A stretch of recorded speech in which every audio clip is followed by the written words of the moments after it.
Anvi, over to you.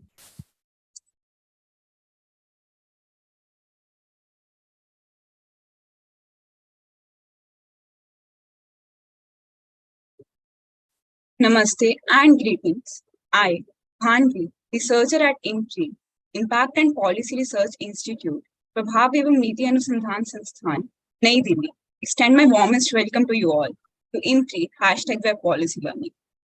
Today, we are gathered here for day 2 of Careers in Public Policy, an online national monsoon workshop program, a 3-day immersive online introductory career counseling and awareness certificate training workshop. Push yourself to the next level, learn, interact, and discuss with the top experts in the field. So this training program is organized by the IMPRI as a unique initiative for career counseling. This program has an excellent panel of experts who will be sharing their expertise for a 3-day immersive online introductory career counseling and awareness certificate training workshop. The distinguished expert panel includes Dr. Nivedita Haran, Professor Mukul, Ms. Urvashi Prasad, Mr. Sandeep Chachra, Shri Amit Dubey, and Mr. Yash Agarwal. The conveners for this course are Professor Vibhuti Patel, Visiting Distinguished Professor IMPRI, former Professor, Tata Institute of Social Sciences, Mumbai, Dr. Devender Singh, Senior Visiting Fellow IMPRI, former National Program Officer, UNFPA India, Mr. Yash Agarwal, Founder, Public Policy India, Dr. Simi Mehta, CEO and Editorial Director at IMPRI, and Dr. Arjun Kumar, Director at IMPRI.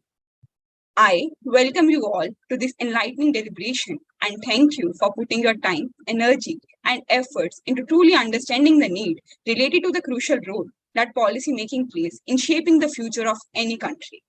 So before we start today's session, I would like to announce the housekeeping rules. First, it is imperative that you join the meeting on time. There will be a Q&A session after each presentation. Share your questions in the Q&A box and not in the chat box. The questions must not be posted as an anonymous attendee. Ensure that your questions are precise and refrain from making journal comments in the question to save time. So our session for day 2 will cover the topics of A Bureaucrat's View on the Emerging Dimensions of Careers in Public Policy by Dr. Nivedita Haran, Leadership and Pathways for Career in Public Policy, Challenges and Opportunities by Ms. Urvashi Prasad, and AI, Evolving Technologies and Careers in Public Policy by Shri Amit Dubey. So now I would request Dr. Nivedita ma'am, as she is to start the session with her opening remarks. She will be basically talking about a bureaucrat's view on the emerging dimensions of careers in public policy. Over to you, ma'am. Thank you, Bhanvi. Good evening to all of you. I think we should take a few seconds to celebrate our great achievement in the last few minutes where the Indian Chandrayaan-3 has landed on the moon. I think it's really a time to celebrate. In every country's life, I think there comes a time when we are at the crossroads, and then there's a turning point. It comes in personal lives and it comes in a nation's life too. And I hope and pray that today is such a turning point for our country too. And in that turning point, I think all bureaucrats, all would-be persons who are looking forward to a career in bureaucracy, in public service, will have an immense role to play. Okay, now I wish to spend the next 10-12 minutes on discussing with you a few things that really emerge from where we stopped yesterday.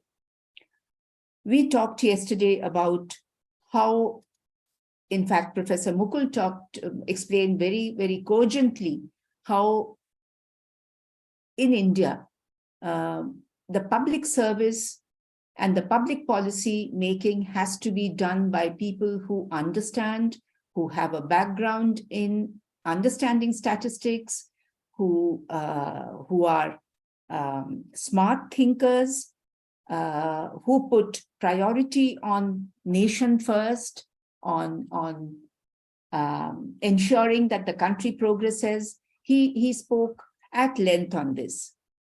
And later, Yash talked about the need for ensuring that the projects are implemented in a professional manner.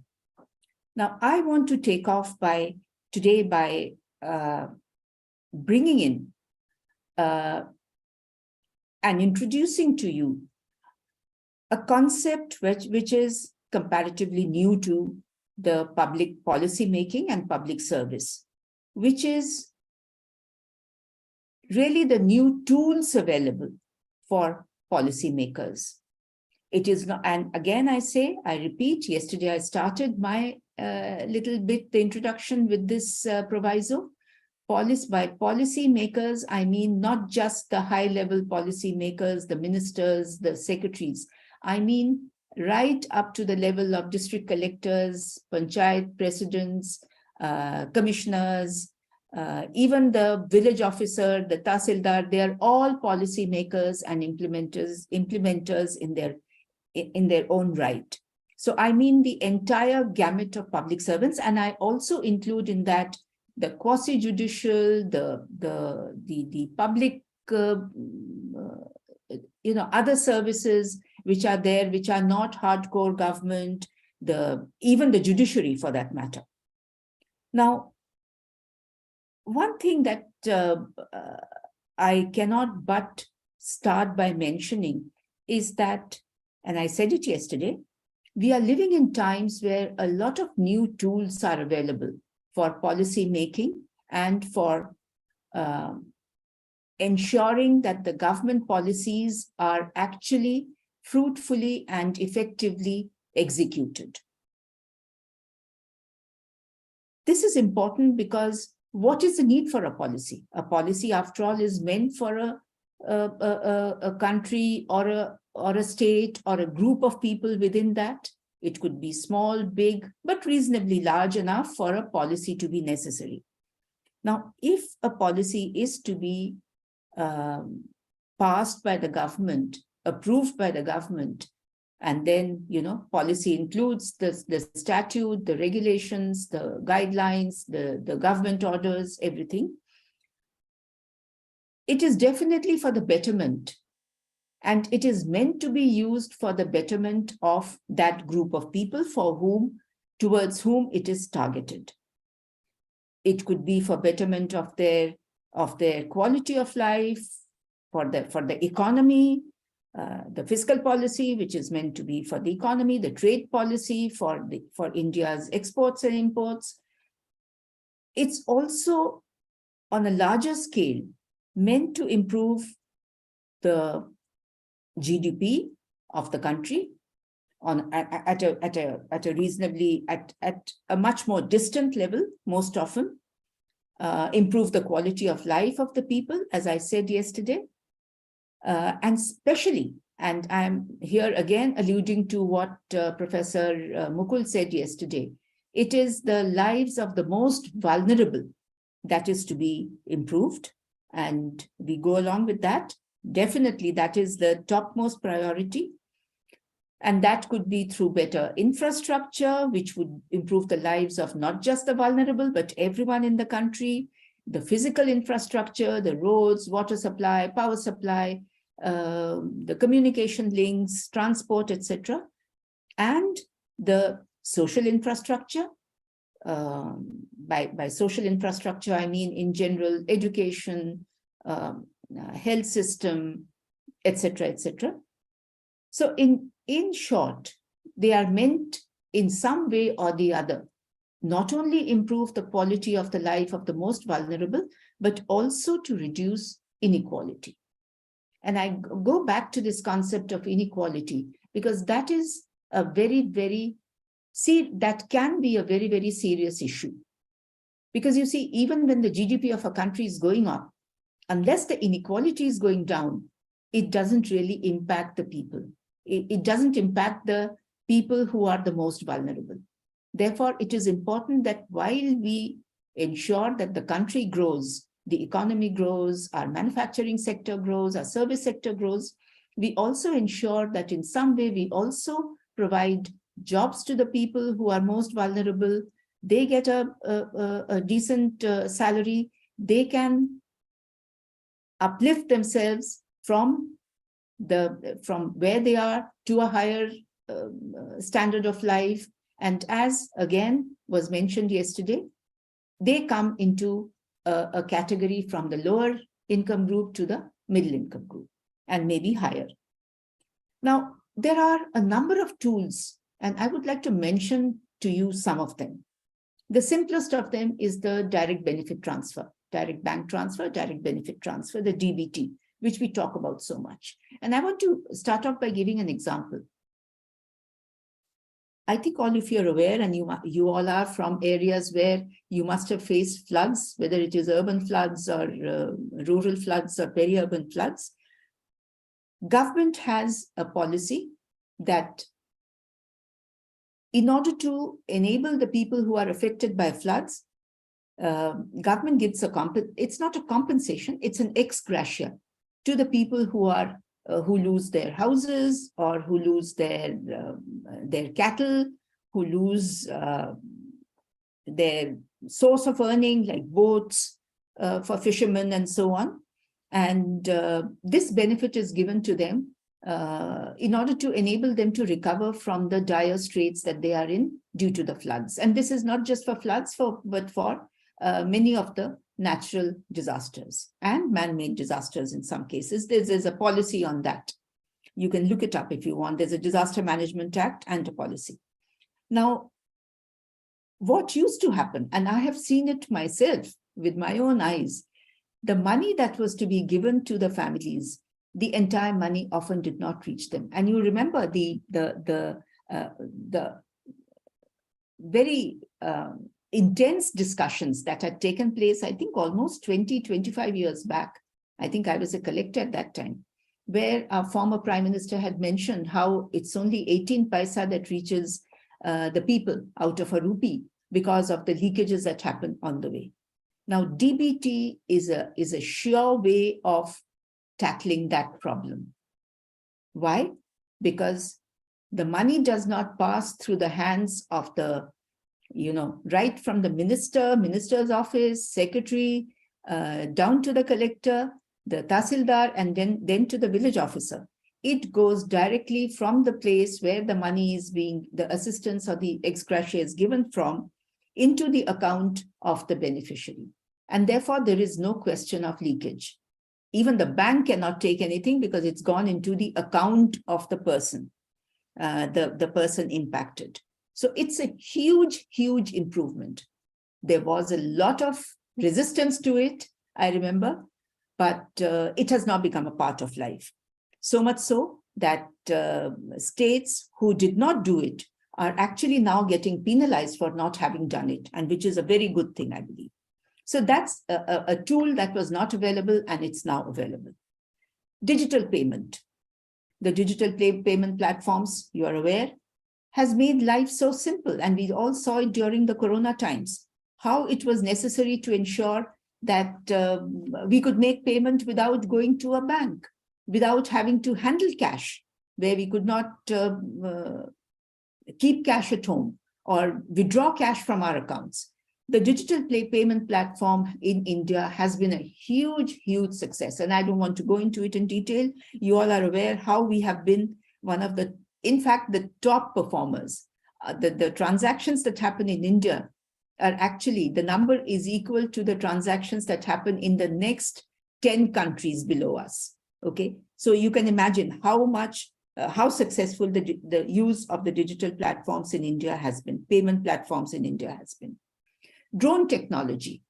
I remember in 2000, it was sometime in 2012-13, we were planning in Kerala to buy a couple of drones for the purpose of assessing the damages that happen due to disasters, for traffic, because I was also Home Secretary, traffic monitoring, etc., etc.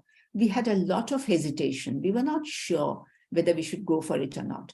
In contrast, now, after barely 10 years, we find that every state is going in for purchase of drones and using them for traffic management, for traffic monitoring, for disaster loss assessment, damage assessment, and so on. And which is a technology which was never there 10 years, not 10, but 20 years ago.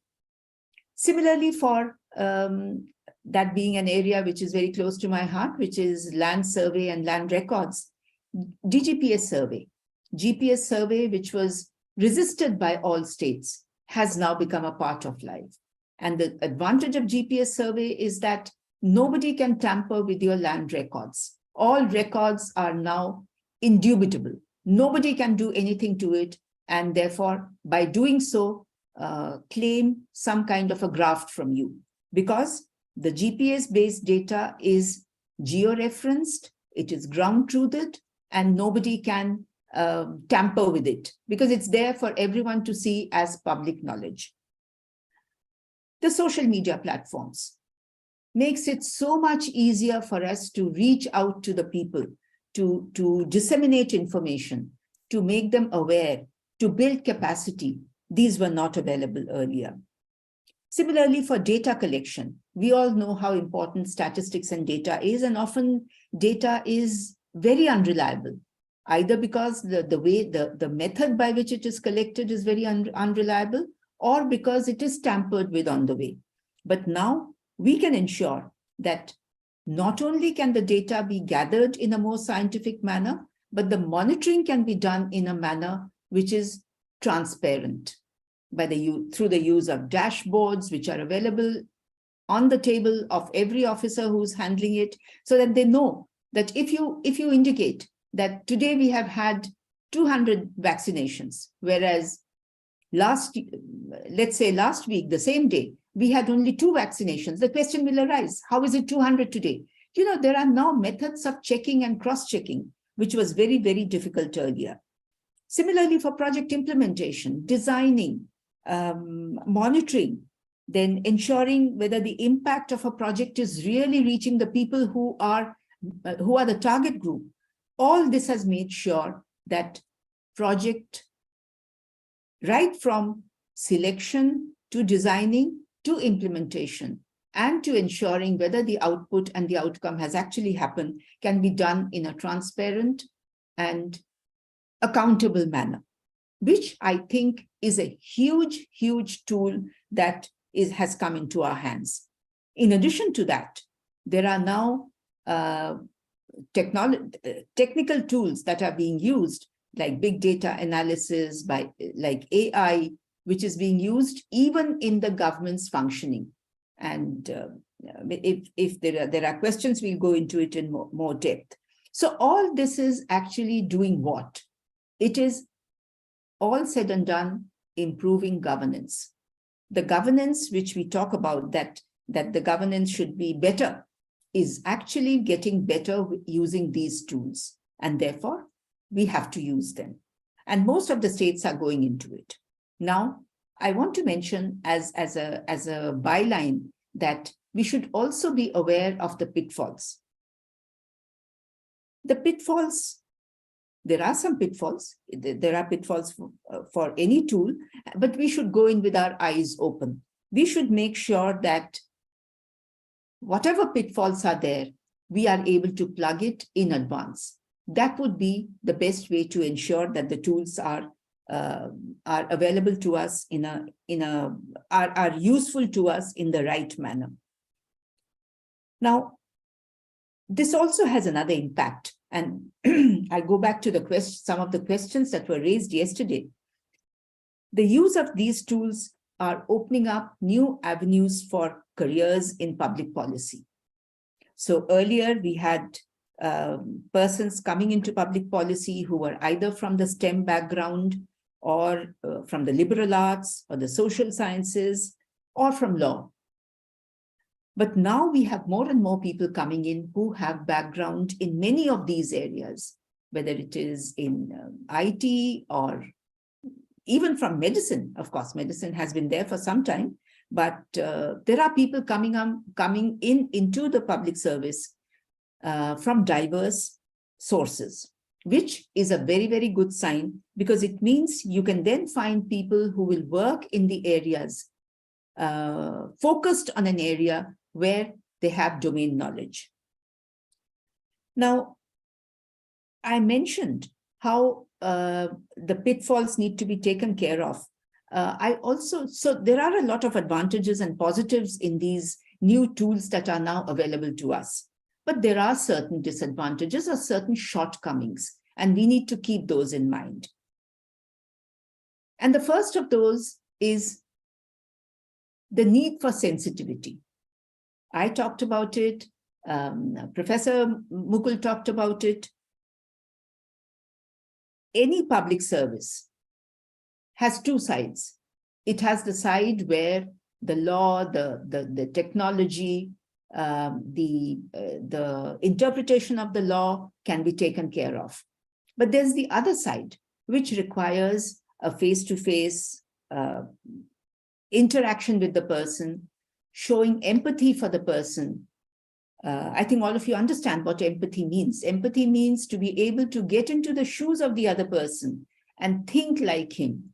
So if it's a person who has come to your office asking that, I have been coming to your office for the last so many weeks, asking for a certificate for my, a residence certificate for sending my grandchild to a nursing school in Bangalore. And I have been coming for the last 3 days and I have not got it. You should have the empathy to understand, to get into the shoes or slippers of that old grandmother who has been coming asking for the certificate, and what is it that she is lacking that she is not getting the certificate. That is empathy. Now, these technologies can take care of the technical part of it, but the empathy has to come from the public servants themselves. Then there is understanding a problem. You know, a machine can understand a problem, but a machine cannot always understand the circumstances, the actual reason why a person is making a complaint or a request, because a complaint is most often genuine, but a complaint can also be, you know, it could be a fib. It could be a created complaint just to create a problem, or to create a problem for the person's neighbor, or to get something from the government through fake means. So understanding that is the job of the public service. And that is what these tools cannot provide, which has to come from the persons who are handling the matter. Now, something that also is important that we often forget is that it is not always the case that every officer has a corrupt intention, that if you go to an office and the person refuses to meet you, he is being very cussed. It's not always that. It could be that the person is busy. It could be that he has certain other prior engagements. But what the law requires, and I wish and hope that everyone uses that provision, the law requires that even if you are busy or not able to attend to a complaint, you give a reply to the person. You give a reply saying that either you come back after 2 days, or your work cannot be done, or you go and meet so-and-so person who will then take care of it. So you see, the attitude, and that is something that I hear so often, that it's so difficult to meet a bureaucrat or a person who I need to meet for redressing my grievance. Do not ever think that you don't have a right over him. You do, because he's a public servant, and therefore you jolly well have a right to his time. So just as he has a right to attend to his meetings, to go to his, other activities, he also has a duty to ensure that your complaint, your grievance is redressed. And I think that is what makes it important that people who are in the government realize that the tools that are available are used in a manner that is in favor of the people who they are serving. The tools are not meant for it to be displayed on the tables of the officers, you know, a huge flat screen or the latest model of the iPhone. It's not meant for display. It's as good as the work got done using that tool. And that is the important point that you should all keep in mind. Bhanvi, I think I have already taken about 20 minutes, so should I stop here? I think I'll Yes. stop here. And I think let's listen to our guests today because they have very interesting topics to present before you.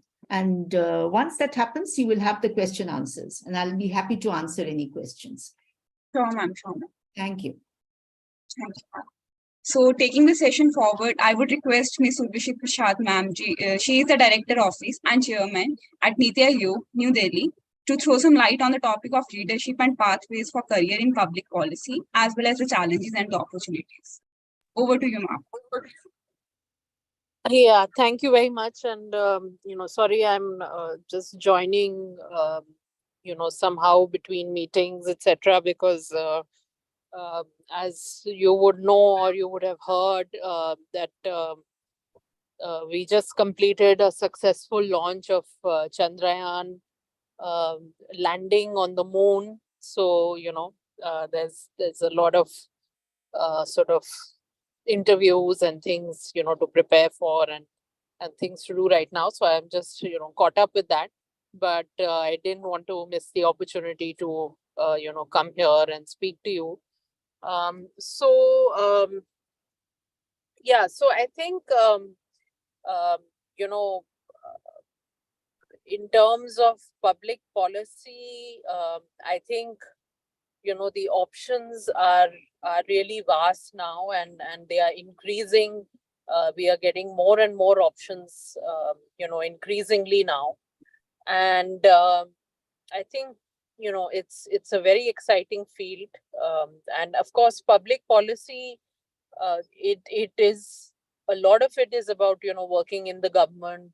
But not all of it is that, you can work on policy issues outside the government as well. You can have a very meaningful career in a think tank or in a research-based organization which gives inputs for policy. So, you have to think about policy and public policy firstly quite broadly. About it as, working in the government, though obviously, that is where you have the opportunity and at a national level or at a subnational level. So I think, obviously that is something which is perhaps the most appealing or attractive, but it's not the only option. That is what I want to say. Policy issues outside, a government body also. The second thing is that, when you talk of working within the government system, and I've been working now for several years with Niti Aayog, which is the premier policy think tank of sort of policy issues. I think it's really important to understand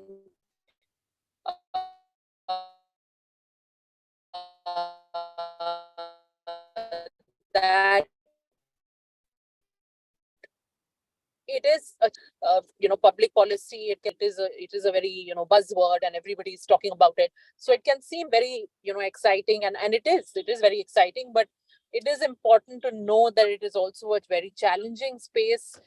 Things might not always move as quickly as you want them to. There are a lot of stakeholders that you have to think about. When you are making a policy, you have to think about many stakeholders. Who will be affected by that policy? Who is affected adversely by that policy?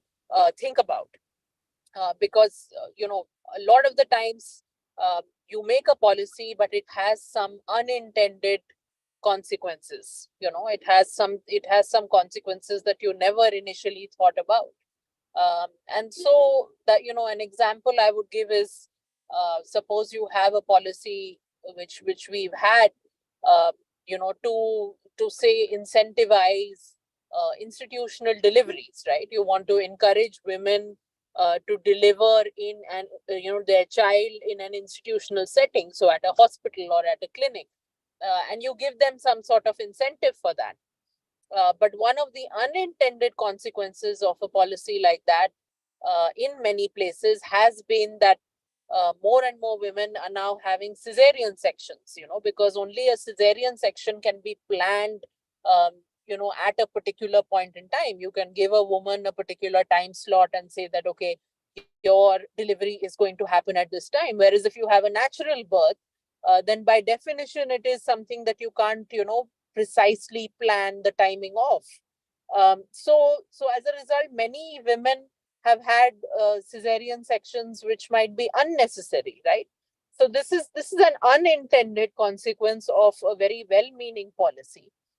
And so, I'm just giving an example that you always have to think about the pros and cons, the intended, unintended consequences, the different stakeholders. If you're sitting in the government, you have to think about the private sector, you have to think about civil society, you have to think about the citizens themselves. So it's very difficult, making policies. Like I say, it's not a science; it's really an art. Yes, you try to have evidence-based policy making. We are now trying to increasingly use data, um, and go towards data-driven governance. But even so, a lot of times you make decisions in the policy space which might not be just driven by the data. There might be many other factors that you're looking at, whether it's equity, whether it's efficiency, social, cultural, political. um, so many dimensions are there, that you have to think about. So it's a very challenging space. At the same time, of course, it's a very exciting space. And there are many opportunities now for young professionals as well as sector experts, domain experts, to work at the national level, either with ministries or with a body like Niti Aayog, or then you can also work at the state government level. You can work at the level of districts. We have an aspirational districts program, where you can, work with a district collector, or, you can work with a district magistrate and try to support them in their work. So there's lots of options, there's lots of different career options which have now opened up. But it's really important to be cognizant of the fact that you have to be in touch with the reality. Whatever sector that you're working in, you cannot make a policy if you're not aware of the ground reality. I only started working in health policy making after I had gained enough experience in India's health sector, working in India's health sector in other capacities. And I knew the ground reality of our health system, and only then did I actually make the transition to policy making. And I think that on the ground knowledge is so important. And you have to make sure that you're always in touch with the ground reality so that your policy, actually benefits as many people as possible and does as little harm as possible. I spoke about the unintended consequences. We have to avoid those.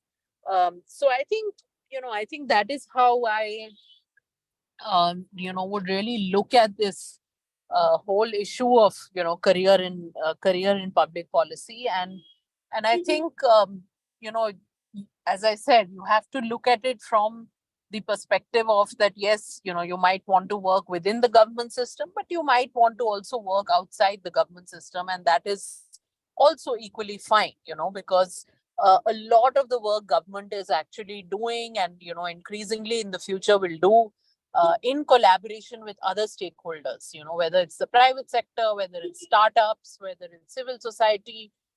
So you can, even from outside a government body, you can actually play a big role in influencing public policy. And, that is, again, something that you can definitely look at, So, yeah, so I think, with this, I'll just stop here. And yeah, thank you. Thank you very much for having me here. I think this is a really important course, which is happening at a very important time, in the whole, public policy discourse in India. And I think those who are actually doing this course, you've made a very good choice. And you should encourage others to also, undertake programs like this, because this is a field which is very much here to stay, and which is only going to grow and become more important in India. Thank you. Thank you, ma'am, for giving us an opportunity to learn from you and taking out time from your busy schedule. Now I would request Nivedita ma'am to share her views.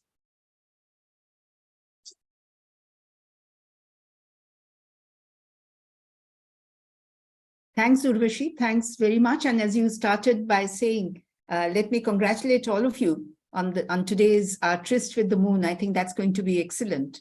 And hopefully that will be a turning point in the life of our country. We'll really go higher and higher after this. So thanks so much. Urvashi, I thought since Niti Aayog is the kind of think tank for the government, would you like to mention a few of the areas where Niti Aayog has its focus? As you said, you're working on health. So education, maybe communications, infrastructure. Would you like to mention those a little for the participants? Yes, sure. So, so Niti Aayog works in actually all the different sectors. And now, my core area is health, but now that I work with the vice chairman, I also look at a much broader set of sectors. So we work on all the sectors that, the central government ministries work on, that state governments have to work on. And of course, a big part of our role is to work with state governments. And one of the latest initiatives that we have launched, which is a very important initiative, where also we are going to be hiring a lot of sector experts and, policy experts, is the state support mission, where we are actually helping, different states to set up institutions for transformation, very much like you have the National Institute for Transformation, which is Niti Aayog. We are trying to help states to set up similar institutions, which can, be multidisciplinary centers of excellence, which can help every state to develop its own tailored strategies and plans, as we move towards Viksit Bharat at 2047, which is the goal that the Prime Minister has set for all of us, that we should aim to be a developed country by 2047. For that, every state in India needs to chart out its own trajectory, needs to make its own plan. And that is why we have actually set up the state support mission, because, there's no one size fits all. When we look at India, which is such a large and diverse country, there is no one size fits all. Every state, in fact, every district sometimes needs to have a very unique approach to tackling a particular problem. So the state support mission is also a big initiative of ours. And apart from this, of course, we work a lot on the data space, data, better analytics for governance, innovation. We have an Atal Innovation Mission at Niti Aayog, which basically helps to foster the whole innovation ecosystem in the country. And we work in all the areas, whether it's agriculture or education, and health, of course, I mentioned, all the economic sort of areas, and energy. There's a lot of work happening on the green, transition that the country is trying to make. And promoting, renewable energy sources. And so all of that, the entire gamut. And of course, the sustainable development goals. NITI is actually the main body in the country for overseeing the implementation of the SDGs. So that is also, again, a very, very, important part of the role that we play. Mm-hmm. Thank you.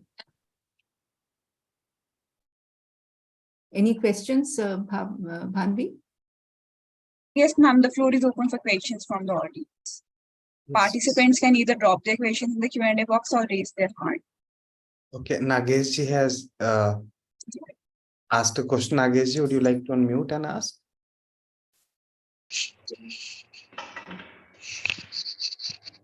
Hello, sir. Nageshji.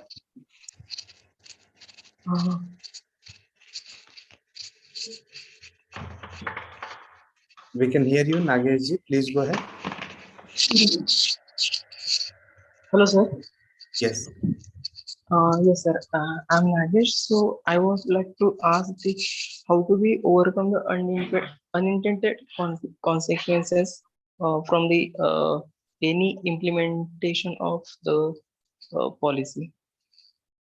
Uh, yeah, so Nagesh, I mean, there's no magic bullet solution. Like I said, policy making more of an art, rather than a precise science.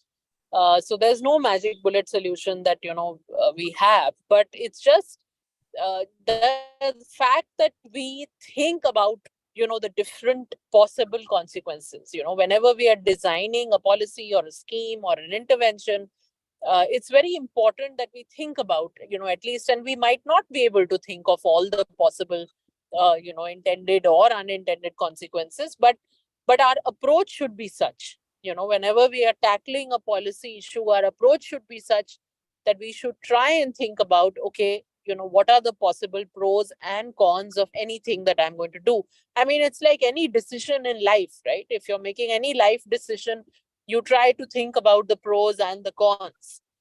So it should be very similar with a policy, that you try and think about the pros and cons and don't have a unidimensional approach, and make sure you think about all the different stakeholders, who are involved in that policy, who are affected by that policy. So that's what I would say. Yeah, got it, ma'am. Thank you. Urvashi, since I've got you, can I make put an idea into your head? I have never worked Yes, sure. in NITI or in the Planning Commission, but of course, having been in Kerala in the state and then in the government of India, I had discussions with them, attended meetings and so on, the plan discussions and so on. Yes. One of the problems of the policies that are made in NITI or its predecessor is that they take all states as similar. As all states, again, you talked about how all same size fits all cannot work. But that policy is not applied in the case of our states, Urvashi. So how can you complain when you're talking about IMR, MMR? Can you compare Kerala with UP? You cannot. It makes no sense. So, rather than give them money, give UP more funds and deprive Kerala of funds, in which case you're actually discouraging Kerala and not making it better in UP either. Why not have focused policies for each of these states, or at least make groups of them? You can have UP, Bihar, probably, I don't know. I know nothing about this, not. And group them up and then have your policies. Would that not make more sense?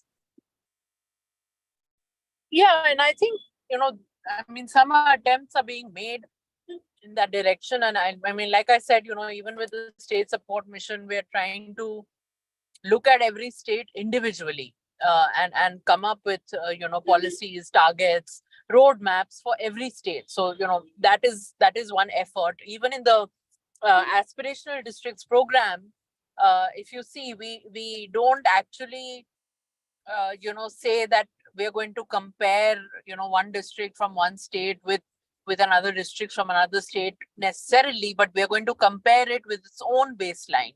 So wherever a particular district in Bihar was in, say, 2018, where has it moved in 2019 or 20 or 21? So definitely, I think a lot of the approach that we're kind of moving towards is to do comparisons, benchmarks, which are more sensible, and which is with a district or a state's own baseline, rather than say comparing it across. But I think definitely there's obviously a long way to go in trying to change an entire policy ecosystem, and so there's a lot that we can do to improve that.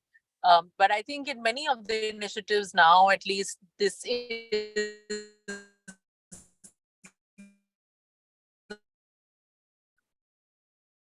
I think the audio. kind of Your voice is breaking, Urvashi. We cannot hear you.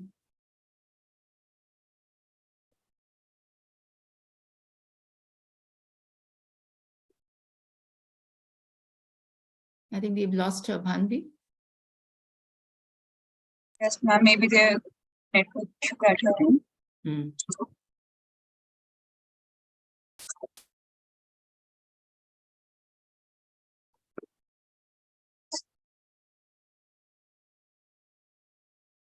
No, we lost her totally. Yes. You didn't get to say your thanks to her. Anyway. Hmm. Ma'am, let us wait for a minute or so, maybe, Yeah, ma'am. yeah. But has Yash joined? Not Yash. Who's the second speaker? Amit, sir, I'm just trying Mr. to. Amit. Yeah. Has he joined? Not Until yet. then, we can take the question answers for your session. Yes. So, ma'am, I have one question. Like you mentioned that sensitivity and the empathy are the two pillars for any successful policy making.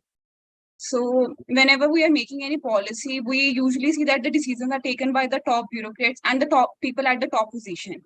So if we are implementing a policy for the benefit of people, or we can say the youth or any particular target group, like for we are making policy for the laborers only. So if we want to get the better results, I just want your suggestion or viewpoint on the same, not like particular question. Like if we want the maximum benefits from that policy, isn't it required that we like can make that policy more inclusive and more human centric? Like as mentioned by our Prime Minister only in the speech for ISRO, like that was a human centric approach. So that could be a main reason for the success of Chandrayaan-3. So for making the policy more human-centric and inclusive, like recently Rajasthan government has launched a mission of 2030. So for that policy making, they are inviting suggestions from the labor, students, teachers. So like I couldn't feel that there are many institutes or insights where the suggestions are taken from the ground people, because policies are being made for them. So how can we make it more inclusive, and can we develop this approach in a system? Yeah.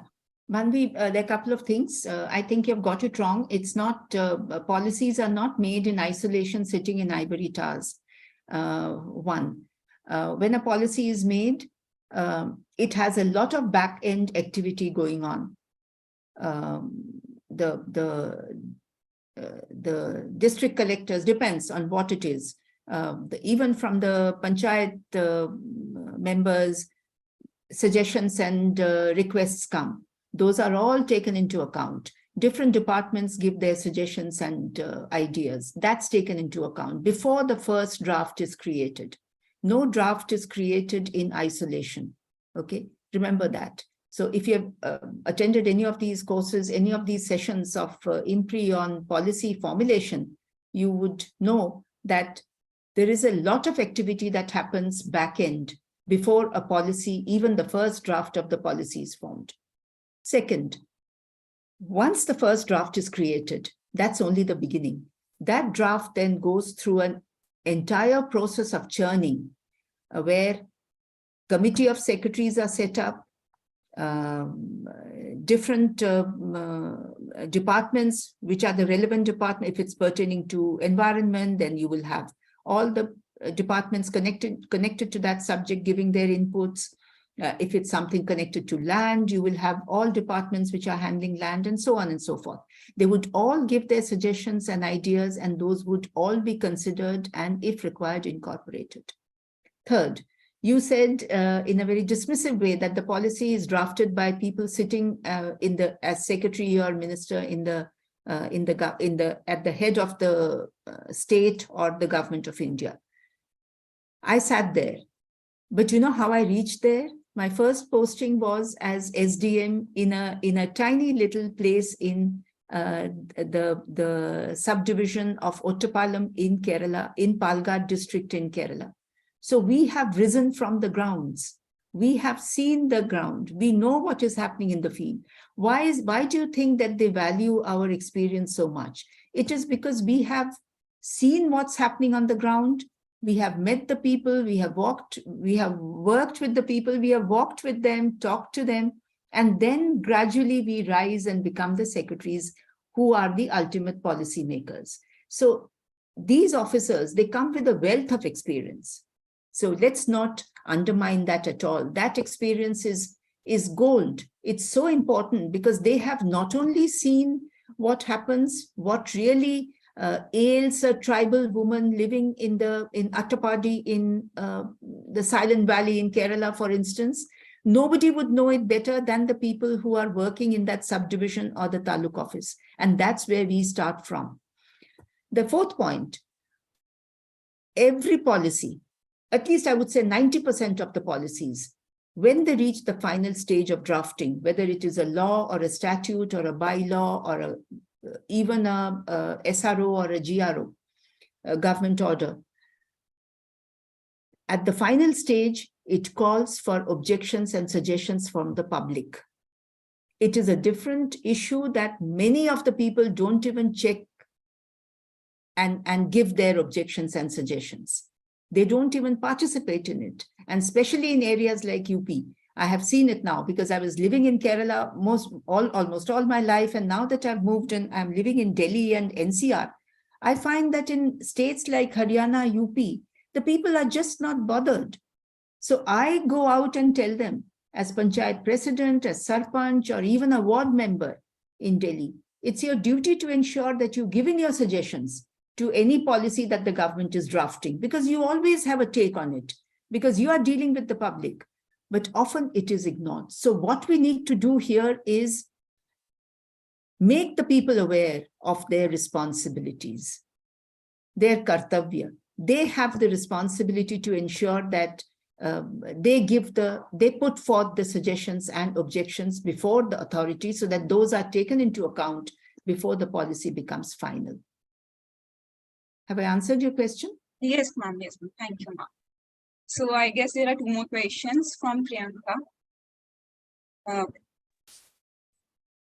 Yes, ma'am. Good evening, ma'am. Ma'am, my question is that while drafting a policy, it's regarding the approach, how do we approach the challenge of balancing a short-term priority or a short-term necessity for that time versus the long-term sustainable development goal that we should have or we could have, and what kind of strategies can we implement for this?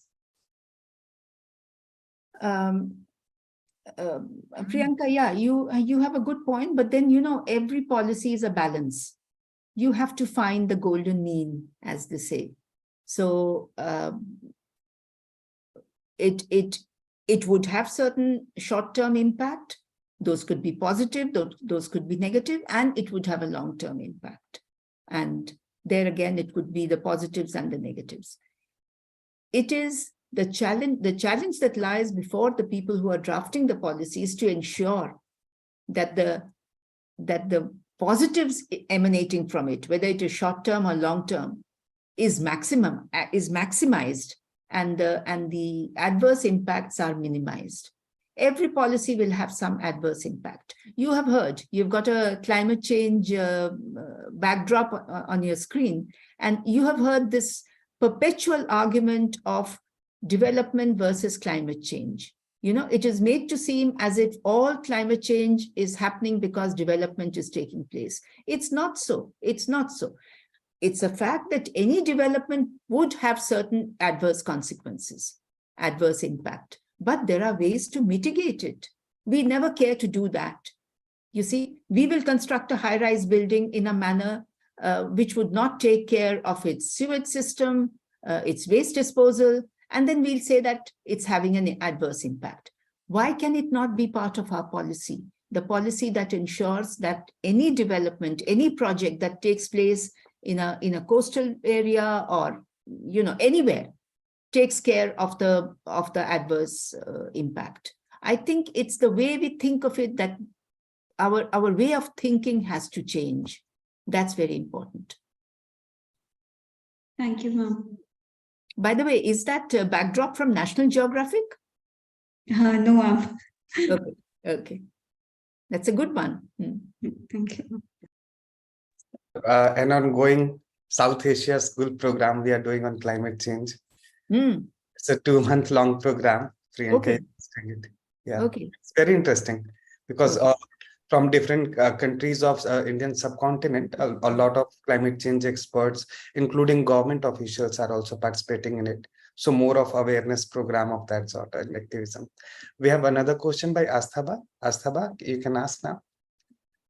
Yes, good evening, ma'am. So my question is, when you said there will be um, adverse impacts like long term and short term maybe, so I feel, what is your take on the fluidity that policy has, and what channels does the government or the state have to invite criticisms? Because I feel policies or any act, any bill, criticism is a very important aspect of it. So what channels does the government have to invite those criticisms, and how do they go on with it? How is that addressed? Yeah, Yeah. good question. A policy, nothing is carved in stone. So even when a policy comes, in the government, we have a system where I mention again and again, the impact assessment is very important.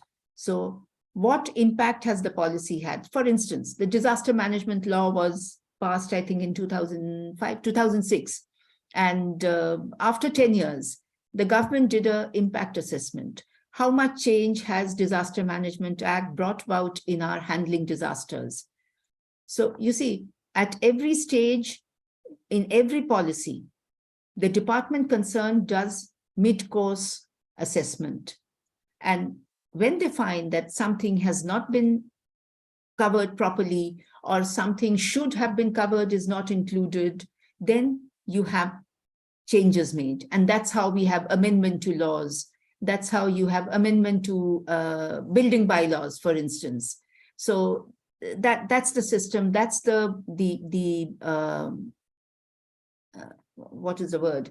That is the option that government has. And it's done on a regular basis. It's always to be done, because no policy is forever. It cannot be forever, because a policy is a result of the societal conditions prevailing at that time. And that changes. Our society changes. So the policy also has to grow. It's something organic. And therefore, it has to grow, it has to change, it has to modify. If necessary, it has to be withdrawn. Do I make sense? Yes, ma'am. Thank you so much. Thank you.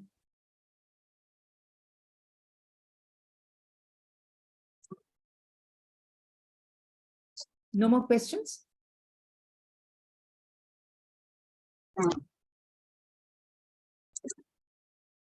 Our second speaker is not here, Bhanvi?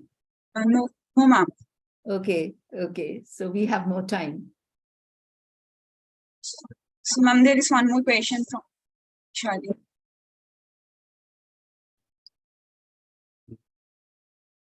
Vaishali ji has a question. Sir is just joining in 2 minutes. Yeah. Vaishali, you can ask your question meanwhile. Yes, sir. Good evening, ma'am. So I have a question, since we talked about like how policy needs to modify and needs to change.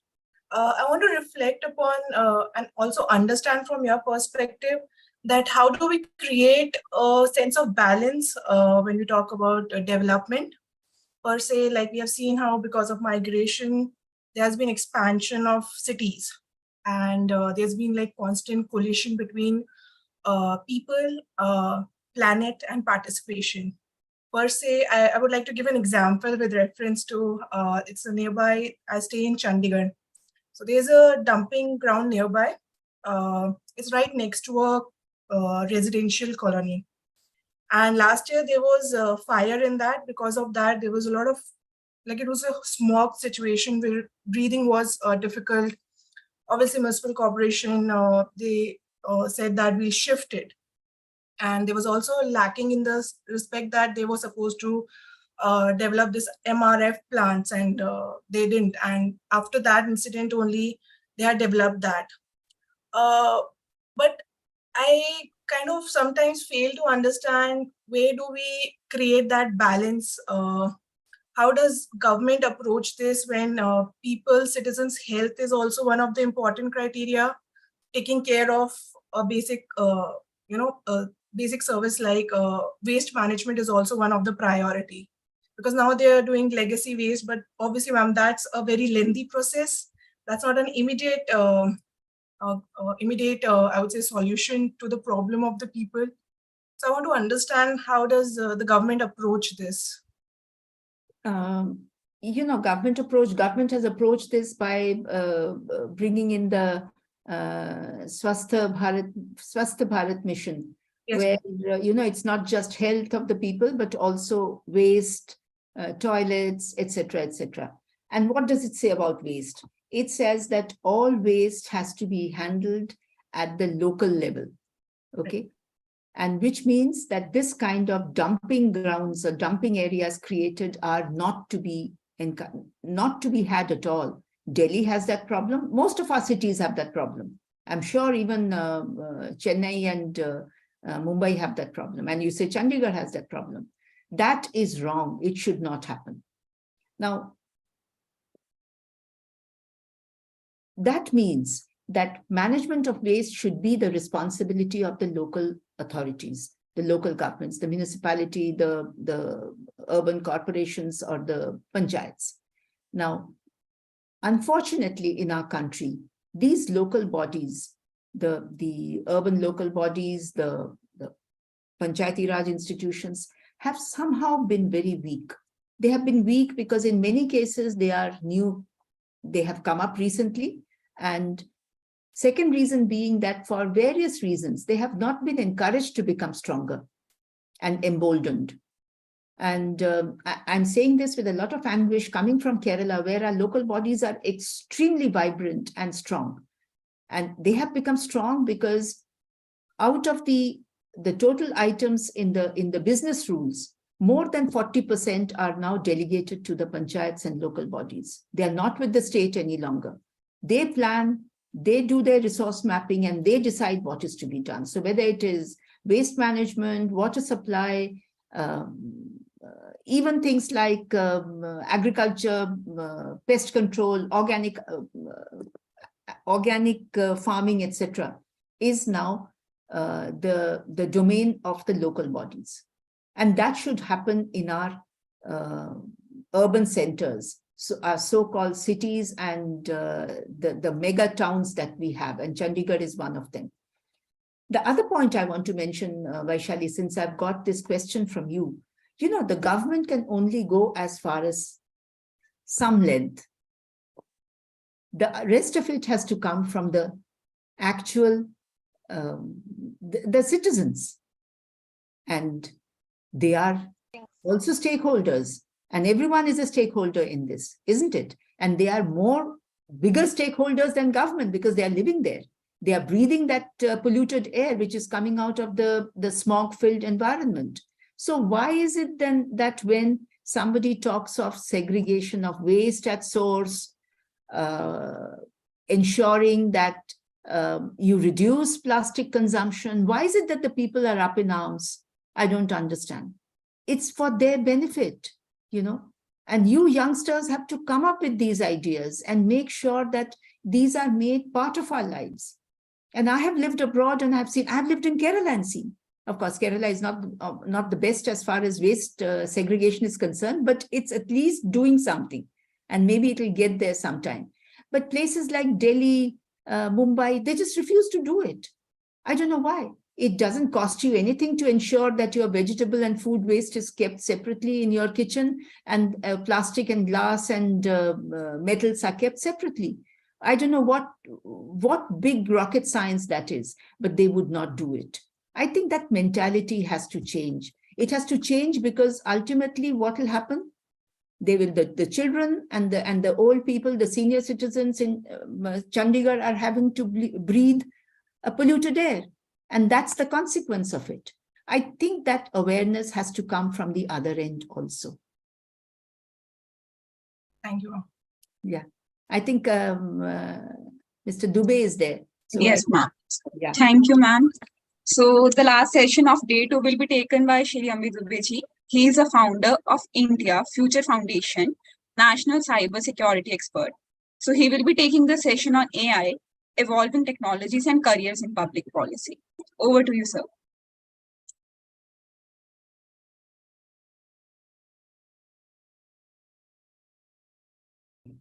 Thank you so much. Thank you, Professor Arjun and entire IMPRI team. Good evening, everyone. So first of all, many congratulations for reaching out to the Chand for the successful moon mission. I'm sure everybody's excited about it.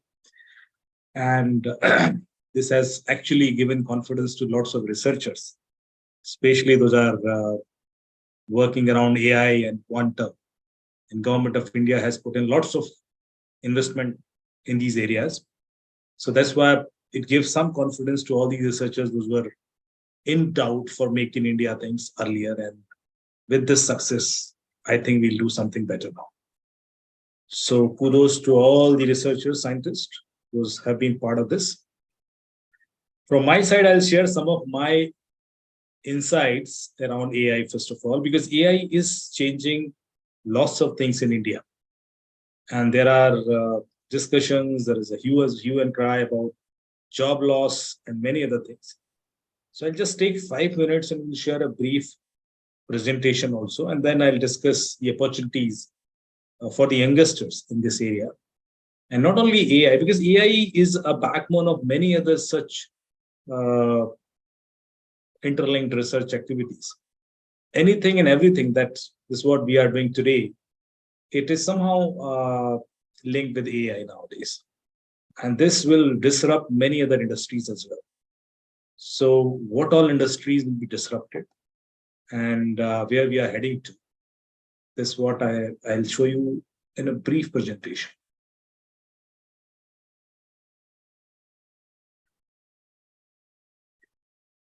So I'm sharing my screen, and please confirm once you are able to see that. Yes, sir. Thank you.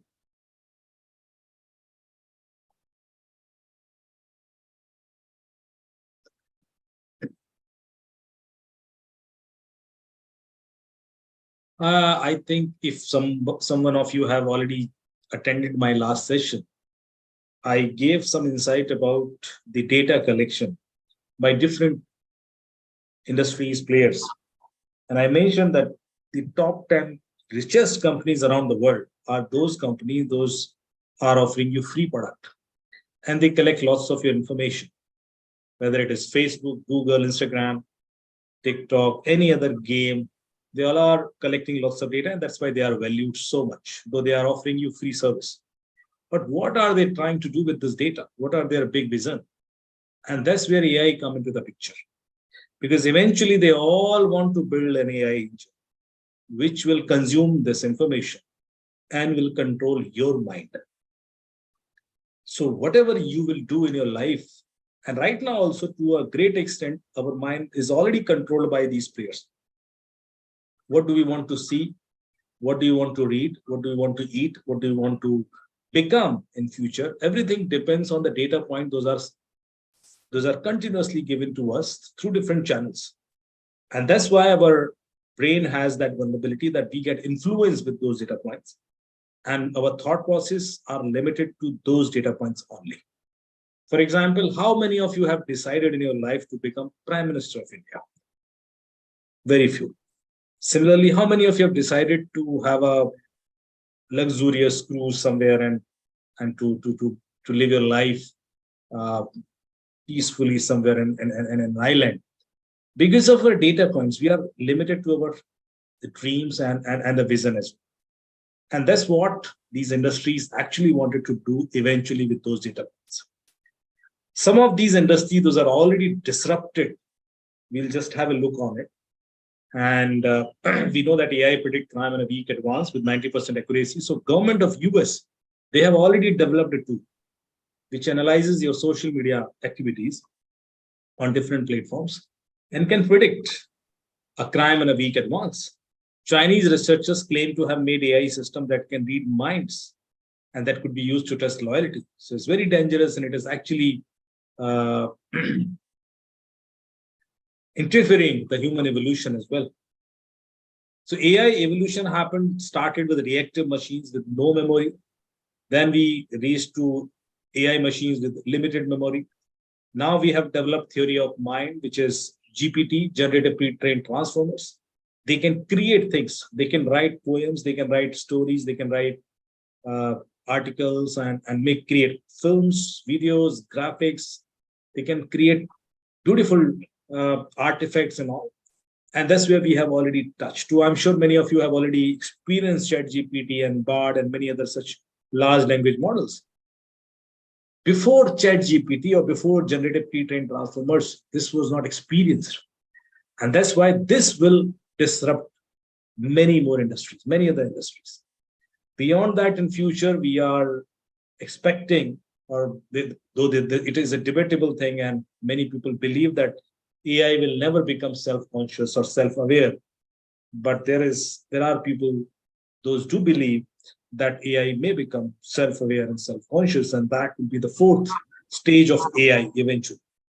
So this is something which is in discussion, and we will discuss it at the later stage about singularity and what is singularity and how it will change the human life. It is very popular, as we know. It took only 5 days to reach to 1 million users for ChatGPT. And for others, it was years and many, many months. One more interesting aspect that you should know about Turing test, that when you build an AI solution for any industry, for any organization, and if you want to test it, whether it is actually the perfect design or it is as per the current standards, then you should actually test it through Turing framework, which is like this. You have to run this complete model in a system, and there should be a human being and some other part. And then as an interrogator, you should interact with both of these entities. And if you cannot differentiate which is machine and which is human for that particular kind of AI implementation, that means that AI model has passed the Turing test. So ChatGPT has actually passed the Turing test, though it could not pass UPSC in India, and it could pass the lawyer test in US. But it is evolving. It is evolving, and eventually it will be much more effective and efficient. Excuse me, sir. Yes? Sorry to disturb you, sir. Are you changing the slides? We are able to see only 4. Now it's unique AI apps. Okay. 12 slide. Thank you. Are you able to see that? Unique AI Yes, apps? sir. Yes, sir. Yes, sir. Full screen काम नहीं कर sir, maybe you can stop share and then share again, तो कई बार काम कर सकते. Okay, no, मैं यही दिखा रहा हूँ, यूनिक AI वाला ही दिखा रहा हूँ. ठीक है, okay sir. ठीक है, यदि नहीं जब मैं चेंज करूँगा तो I'll speak. क्या है changes? ठीक है. Okay, sorry. So ये कुछ unique AI applications हैं that you could notice. AI testing beer or better brewing and drinking industry. Robotic buzzing bees helping pollinate crops. AI perfumes, AI food. People are creating AI generated food where mix and match of different ingredients will be used and will be tried out. So there are restaurants, those are offering AI generated food. Music industry and AI, so there are tools like MuBert and all. You can create any kind of music through that AI. Neural net writing fiction that you can do anyways through ChatGPT also. And a beauty contest has been judged in 2016 through an AI judge, where it was trained to detect face symmetry and features. AI toothbrush.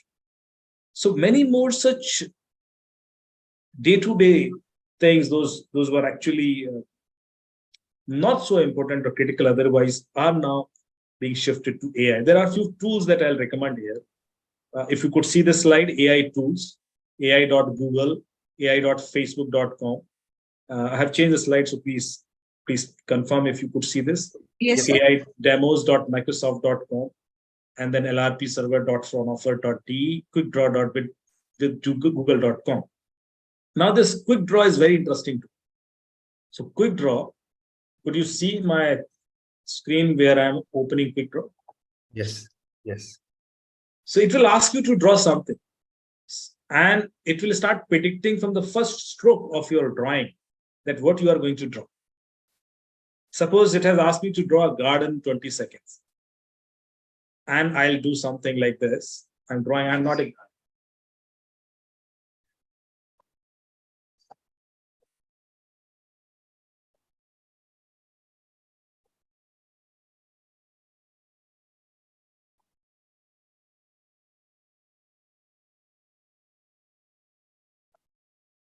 though I could not draw it, but it has it has been able to predict few of these things, right? Now try this tool for 2-3 days. And then when you will try to draw something, it will be able to predict what is in your mind from the first stroke. You will just draw the first stroke or maybe second stroke, and it will tell you that you are going to draw this. Now, this is so easy to understand someone's mind through AI. That's what I wanted to show you. So you all can practice it later, but very, very interesting tools are available. And they are challenging. They can become mind readers eventually, and you will be surprised, right? Then there are activities, those are happening around. For example, there is a tool called Synthesia. I'm sure many of you would have tried this. If not, you can try. This is a free tool which can change face in any video. So you can replace the facial part of any character through your face or anybody else's face and create a new video. Then it can also change voice. So you can give your own voice to that character, and all the dialogues and anything which is spoken will be in your voice. Then there is a tool called, before we go to further industrial applications, there is a tool called Muber.com, and you can generate music through it. And you can give either lyrics or the mood or the kind of environment you want to use this, and it will offer you many more options, thousands and thousands of options, and you can keep on improving it with more inputs that I want like this, that, and it will eventually give you the perfect music. And this music will never have been developed before this. So this is first time, there's no IP issue, there's no copyright issue. Then there is a tool called AI Artist. This is offered by NVIDIA. You can draw something like this. Can you see the left part of it? And this tool will convert this left part design into this. So even if you are not a good artist, you can draw something, some garbled things, but that can be converted into a very beautiful scenery and picture eventually through AI. So AI will push so many new content, will create new creative people, because it will help people to become creative. Then there is a tool called Descript.com, which can clone anybody's voice. It can clone your own voice. It can create anybody's voice. It will just take your 3 minutes of recording, and then it will profile that particular voice for 8 hours or 9 hours. And eventually, once it is profiled, you can use that profiled voice to speak anything in any language in that cloned voice. So that is something which is also dangerous for law enforcement agencies. AI is also disrupting publishing industry. So there are companies in UK, they are using AI to decide whether a manuscript should be published or not. So they receive thousands and thousands of manuscripts from authors every day. They push it to AI engine. And AI engine decide whether this is going to be bestseller or not, or it will be liked by the people or not. In IBM, AI is used to take your HR interviews, and they are heavily pushing all these activities to AI because it gives you unbiased decision. Modeling industry will be disrupted. There's a website called thispersondoesnotexist.com. You go to that website and you will find thousands and thousands of pictures of real people, those do not exist. They look like real people, and there are Facebook profiles, Twitter profile, Instagram profile using those pictures, but they do not exist. So entire modeling industry is now shifting to AI generated faces, because you can generate perfect face. You don't need to search a face which you are looking for your product branding. You can create it, and then you can use it without paying any royalty. So this is something which is really it will disrupt modeling industry and the lawyers as well. In US, companies are now using AI for legal suggestions or legal discussions, because AI can give you better suggestion. AI can remember things which those are quite global, and they can give you a larger perspective of any problem as compared to any human being, because who will answer only based on his experience and the things that he has done. But AI can consider many more different aspects when he's suggesting you something. So wonderful, very well used in different such industries and corporates. 3D printed cards, AI generated identity access management, and then of course various research activities where AI is predominantly used. Medicine, where the surgical machines are now generated through AI applications for image analysis. For transportation, you know that our entire Tesla or autonomous driving car is based on AI. Then AI games, and then eventually we'll have AI toys. These AI toys are very smart toys. They can not only play with kids, they can also take care of them. They can guide them. They can stop them for any such dangerous activity if they are trying to do, like touching a power plug or maybe opening the door or trying out something which is not good for them. They can guide them, they can instruct them, they can alarm them. And then eventually, let me tell you about Moore's law and singularity theorem. So we know that where are we heading to? Moore's law says that every year our processing speed goes double and memory footprint goes half. So we started with 266 megahertz, then 366 megahertz, then 466 megahertz, then Pentium 1, Pentium 2, Pentium 3 processors, then dual core processor, then quad core processor, then octa core processors. And now we are going beyond that. And that's why the change that we see every year is very big change, because now we are jumping from 16 core to 32 core in a year, while earlier that change was linear. And that's why the changes that we have seen in the last 20 years, we will see many more or much faster changes in next 1 year or 2 year or 3, because of this change in processing speed and memory footprint. But where we are heading to, so they say that eventually there'll be a time when collective intelligence of all human beings, collective intelligence of all human brains will be less than a single machine. And that's the point when we say that we have achieved singularity. So scientists predicted that we may touch singularity in 2045 August. But since last 2 years, they have seen the changes and again calculated the singularity date. And now the new date that they have announced is August 2030. So in next 6-7 years, or maybe before that, we may be achieving singularity, where a single machine will have more intelligence than entire human being. So that's why there are research going on in US. There's a university called Singularity University where they are researching the impact of singularity on human race. Many more such interesting things happening around the world. I just wanted to give you a picture of AI, generic picture of AI in different industries. Though lots of industries, they are using AI nowadays, and to give you a glimpse, it's integrated in AI business operations to make it efficient in customer experience. I saw a show like Shark Tank, and there a team has demonstrated a AI-based collection agent. So this is a software which makes call to the people, those have taken loan, and if they have not paid their EMI, so these are possibly in girls' voice, and they'll call them and they'll push them, pursue them that you need to pay the EMI. And so all these collection agents will be replaced eventually to these machines. The future workforce, reskilling and upskilling employees, decision making, lots of decision making at leadership level are now happening through AI. AI-driven marketing, personalization, and customer targeting in the digital age. AI-enhanced supply chain, lots of supply chain operations will be transferred to AI. Predictive analysis, redefining banking, investment, and insurance. You already would have seen some applications or tools where they predict the share market pattern through AI. Now, eventually, it will become much more accurate and efficient.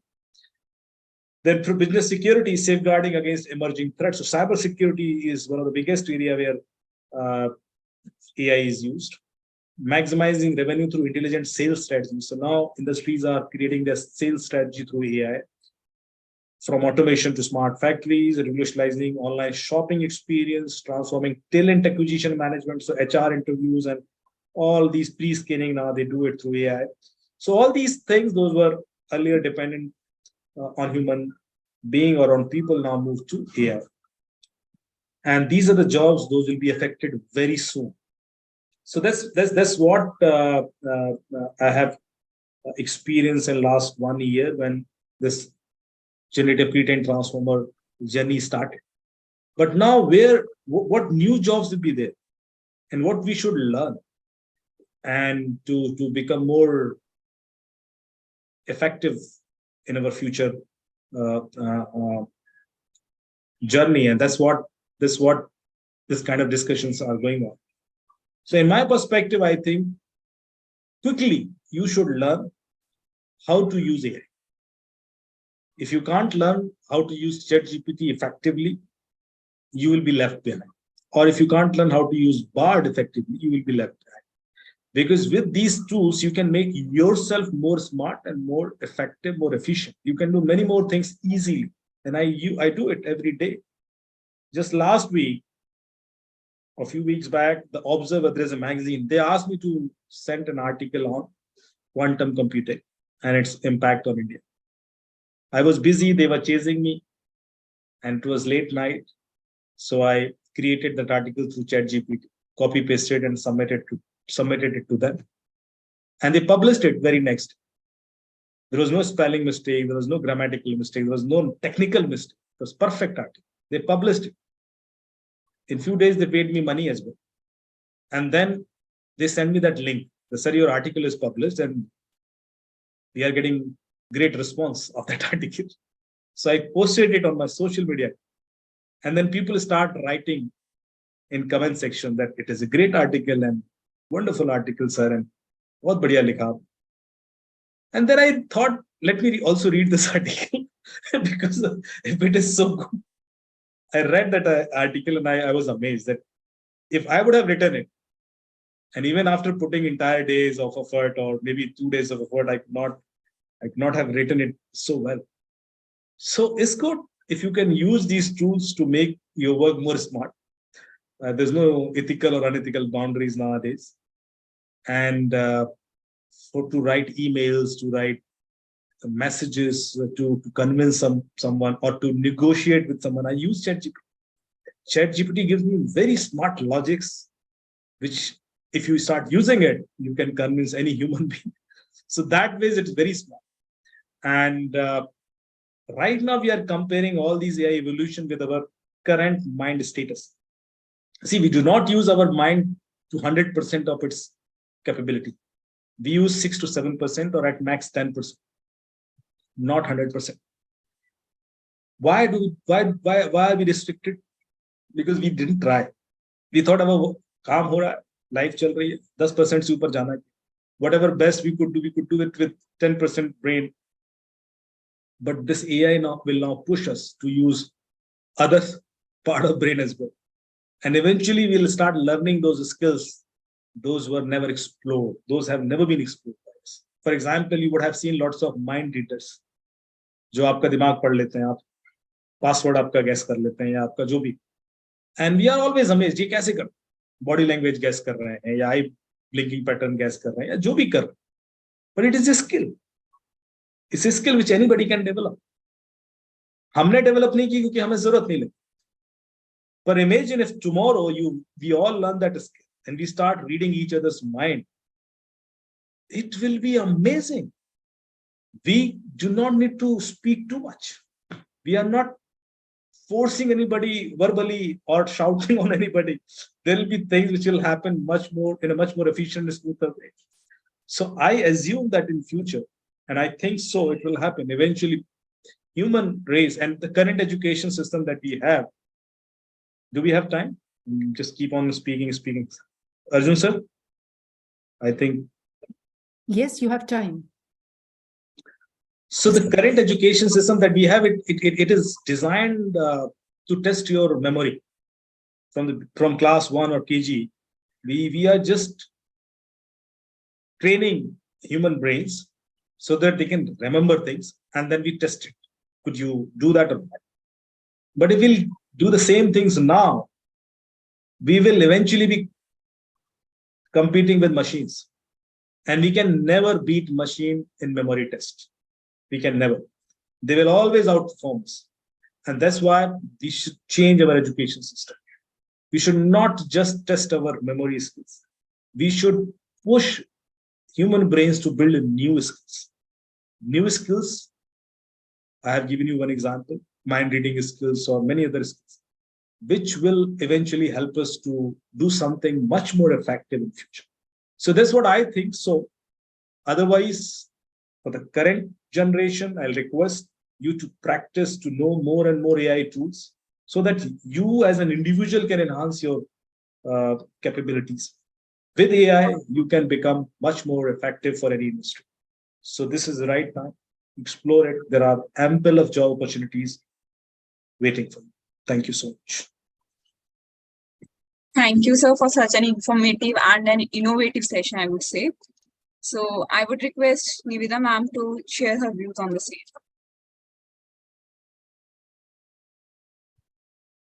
Thanks, Mr. Amit. Yeah, it's a mind-boggling concept. Listening to you, I feel, of course, happy that a lot of new things are happening, but also worried.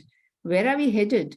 But tell me, how is it going to be used in the government, especially in India, where we still are very traditionalist in a way in our decision making? You know, we still have the system of drafting, white paper, drafting, and then second draft, calling for objection suggestions. इसमें AI कहाँ आएगा? देखिए, to some extent we are already using AI. So AI is not a new thing. जो AI मैंने आज आपको बताया, it is generative AI. So AI for analysis, analytic, for example, money laundering test करते. तो अभी टैक्स डिपार्टमेंट ने करीब 4,000 करोड़ का बजट सैंक्शन किया था 3 साल पहले to build an AI tool through which they can detect money laundering, they can detect tax evasions and all. And now they are using it. And they are sending notices to people and they are able to use it effectively. इससे पहले इतने notice कभी नहीं भेजेगा जितने आज भेजे जाते हैं, क्योंकि वो छोटी से छोटी जो गैप्स हैं आपके टैक्स वो आइडेंटिफाई कर, या मनी लॉन्ड्रिंग तो इतना कैच किया जा रहा है, तो गवर्नमेंट ऑलरेडी यूज कर रही है. इसके अलावा हेल्थ डिपार्टमेंट बहुत यूज कर रहा है, because they can now predict और क्लासीफाई जो डिसीजेज हैं जियोग्राफिकल रीजन के हिसाब से क्लासीफाई कर पाते कि इस एरिया में इस तरह के प्रॉब्लम्स है, इस एरिया में इस तरह के प्रॉब्लम है. अदरवाइज जो गवर्नमेंट की पॉलिसीज होती थी बड़ी यूनिफॉर्म होती थी, तो छत्तीसगढ़ में भी पोलियो की दवा बांट रहे हैं और यहाँ भी बांट रहे हैं और वहां तो उतना फैला भी नहीं. So all that kind of decisions are now much more aligned to the areas where this problem is, and the budgets can be reduced to a great extent. तो वो efficient हो जाता है. और जो AI यूज होगा अभी e governance में, से जुडिशरी में बहुत AI यूज होगा. अभी एक पंजाब चंडीगढ़ कोर्ट में एक जज थे और उनको एक डिसीजन देना था एक बेल ऑर्डर का. तो he was not sure कि ये बेल देना चाहिए नहीं देना चाहिए. तो उन्होंने चैट जीपीटी से पूछा कि भाई इसको बेल देना चाहिए, एंड चैट जीपीटी ने आंसर दिया कि नहीं, इसको बेल मत दीजिए, क्योंकि सिमिलर काइंड ऑफ ऑफेंसेस जो कि इस तरह का कोई केस ऑस्ट्रेलिया में और यूएस में हुए हैं वहां बेल नहीं दी. तो ही गॉट कन्विंस्ड एंड उन्होंने बेल नहीं दी. जब वो बेल ऑर्डर पास किया उन्होंने, तो उसमें नीचे लिखा कि I just referred chat GPT for the reference, I am not influenced by chat GPT.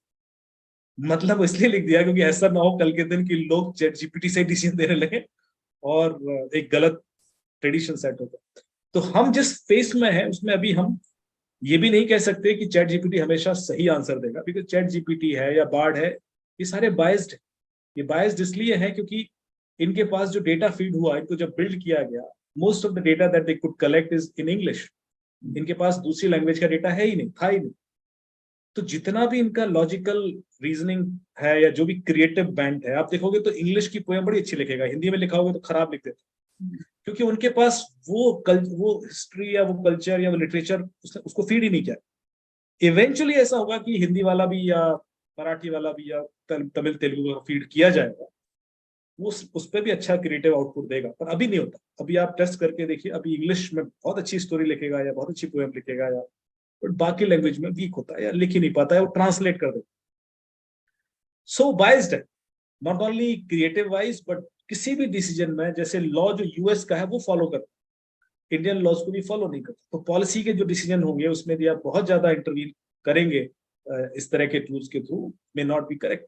So government of India has taken an initiative to build our own LLM. इसको बोला भाषिणी करके एक प्रोजेक्ट स्टार्ट किया उन्होंने. भाषिनी आप गूगल पर search करेंगे मिल जाए।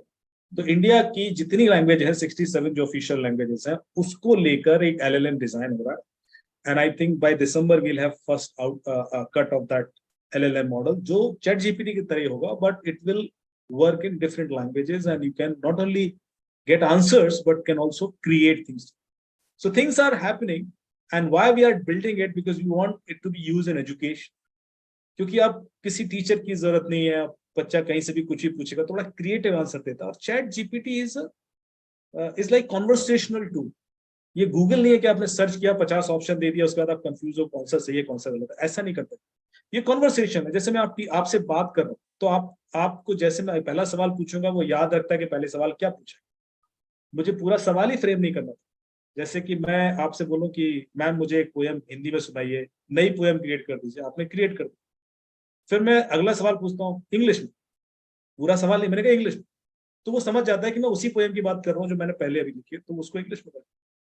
तो वो एक कन्वर्सेशनल टूल की तरह काम करता है। सो इवेंचुअली जो इस तरह के AI मॉडल्स होंगे it will be used in education predominantly, and with large set of data, उनकी जो accuracy और efficiency भी improve. So government is trying to exploit the AI technology in many e-governance system as well. Special budget भी sanction हुआ, और AI के लिए तो बजट 2 साल पहले ही सैंक्शन हो गया था, अभी तो क्वांटम के लिए 8,000 करोड़ सैंक्शन कर दिया। तो इनोवेशन रिसर्च को लेकर government is very bullish right. और AI ऐसी चीज है या क्वांटम ऐसी चीज है, इसमें भी हमने रिसर्च नहीं किया या अपने इंजन्स नहीं बनाए तो eventually will be controlled by others, वो हमसे आगे निकल जाए। So I think that is the reason, that is one of the reason that government of India is putting too much stake on AI and quantum. Yeah. And as you rightly said that a lot of this data based on which the AI format or module or whatever you call it has been created is Western data. It's not taken from India, and therefore it could be irrelevant for us. Correct. But ek baat bataiye, you said that you got an article created through ChatGPT, but every article before being published is passed through the plagiarism test. तो वो कैसे पास कर गया? तो AI जो generate करता है chat GPT उसमें कोई प्लेगरिज्म नहीं होता। अच्छा। वो हमेशा नया आर्टिकल देगा और उससे पहले वो आर्टिकल कभी लिखा नहीं गया, और उसको आप बोल भी सकते हो। जब आर्टिकल आप लिखवाएंगे ना तो उसको बोलोगे कि इसमें मुझे 5% भी प्लेगरिज्म नहीं चाहिए, तो वो उतना भी थोड़ा बहुत भी होगा वो भी हटा देगा। तो यू कैन डिसाइड। तो इसीलिए तो AI को कई स्कूल्स ने बैन कर दिया, क्योंकि यदि 10 बच्चे AI जो चैट जीपीटी के थ्रू आंसर निकाल के, आपने कोई ऐसे लिखवाया या कोई भी आंसर लिखवाया तो हर आंसर दे देगा, तो हर बच्चे के लिए अलग आंसर देगा, सेम क्वेश्चन, और इसलिए उसमें जो कॉपी पेस्टिंग वाली पॉसिबिलिटी होती नहीं, तो इसलिए स्कूल्स को बैन करना पड़ा। It's really that creative. It can give you. Yeah. No, I can get my brain around the fact that वो manufacturing में use हो रहा है, car company में हो रहा है या service sector में हो रहा है, लेकिन if it's starting to do painting and artist work and drawing, then there is something, and writing articles, then there is. Can you see my screen? Yes, I can. This is ChatGPT, and now suggest write a poem. Tell me a topic, any topic जिसके ऊपर कोई poem लिख ही नहीं सकता, absurd सा topic. Moon landing. Moon landing तो फिर बड़ा emotional. Moon landing with emotions. जरूरी नहीं, ये भी लिखने की जरूरत नहीं, मैंने सिर्फ अभी इतना लिख दिया।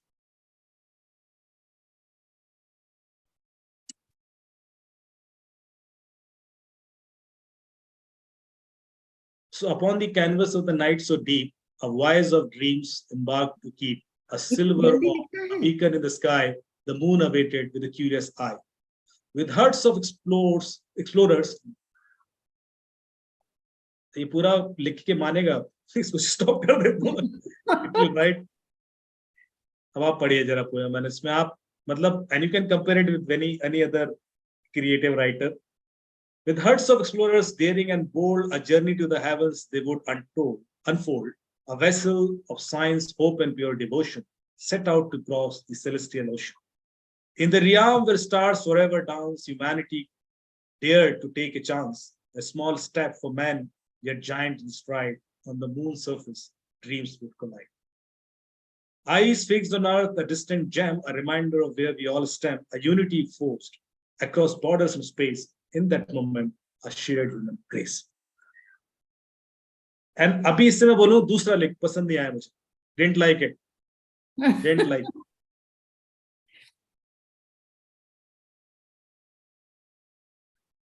तो वो दूसरी लिख देगा.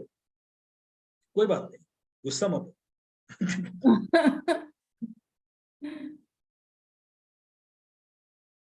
तो इनको एआई को या चैट जीपीटी को दुख नहीं होता? नहीं. if he or she has written with so much, if it has written with so much care, अच्छा पोएम लिखा है, it makes sense. और आपने कहा didn't like, तो उसको दुख होगा ना? तभी तो मैं कह रहा हूँ एक कॉन्वर्सेशनल है. इसमें ऐसा नहीं है कि आपको बहुत कुछ कमांड टाइप करना है. एक सेकेंड. ओके.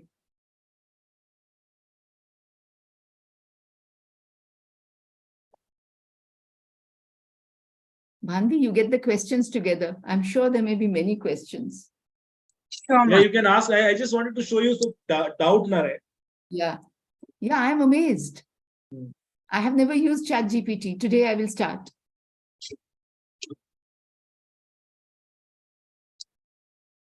So अभी मैं इसलिए encourage कर रहा हूँ कि यदि आप यूज करेंगे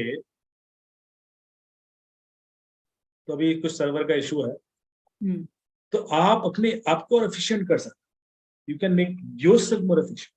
और हम लोग उसने आपको काउंटर क्वेश्चन भी पूछा. हाँ, तभी तो कह रहा हूँ कि उसको आप जब यूज करोगे तो you will be aligned with chat GPT. Okay. कि इसको कैसे पूछना है, क्या करना है, वो आपको समझना शुरू कर देगा, आप उसको समझना शुरू. ज्यादा इफेक्टिव काम हो पाएगा. So it will make our students, our new young generation, even more lazy. हाँ, तो ये इम्पैक्ट है.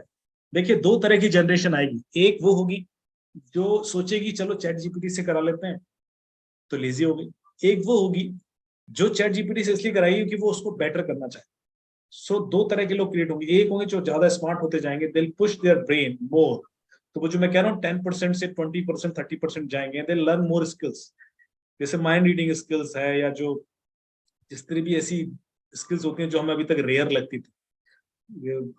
टेलीपैथी कर लिया, ये कर लिया, वो हमारे ब्रेन में है कहीं. हम यूज नहीं करते क्योंकि जरूरत ही नहीं. हम सोचते हैं हम चिल्ला देंगे तो काम हो गया, तो हम शाउट करना शुरू कर देते. लेकिन ये शॉर्टकट है. There are much more powerful things that we have in our brain which we have never used. So I think there will be another set of people जो इस चीज में पुश करेंगे अपने आप को. They'll learn those things and eventually there will be AI for them. पर ये दोनों होगा और ये हमेशा से होता रहा. मतलब there's nothing new. No, at that stage the Darwin's law will start working and it will be the survival of the fittest. इसमें fittest कौन होगा? सर्वाइवल ऑफ द फिटेस्ट तो नेचुरल लॉ है. मतलब ये तो कभी खत्म नहीं होगा. मतलब it's always like that. But there will be people, those will be more I would say comparatively smarter. और देखिए अभी भी आप देखेंगे तो जो हमारा पिरामिड है, जो मतलब ह्यूमन रेस का एवोल्यूशन आप देखोगे तो larger set of people are not evolved yet. वो कुछ ही लोग होते हैं जो इवॉल्व होकर ऊपर तक पहुंचते. तो वो सारे चैलेंजेस आगे भी रहे. So won't it then aggravate and increase the digital inequity? It will increase not only inequality, it will also create disparity in incomes much more. Yeah. Definitely. Anyway, yeah, it's a lot. उसी चीज को regulate करने के लिए we need frameworks and government of India is trying to bring in AI framework now. पर होता क्या है कि अब फ्रेमवर्क या लॉ या पॉलिसीज हैं, ये चीजों का मिसयूज होने से रोक नहीं पाती. ये सिर्फ अच्छे लोगों को मिसयूज करने से रोकती, ये बुरे लोगों को नहीं रोकती. सो जो होगा वो तो हो गई.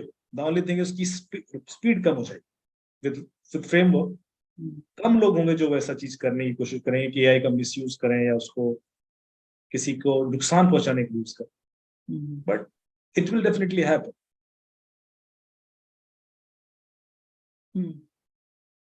Any other questions? I can see two here.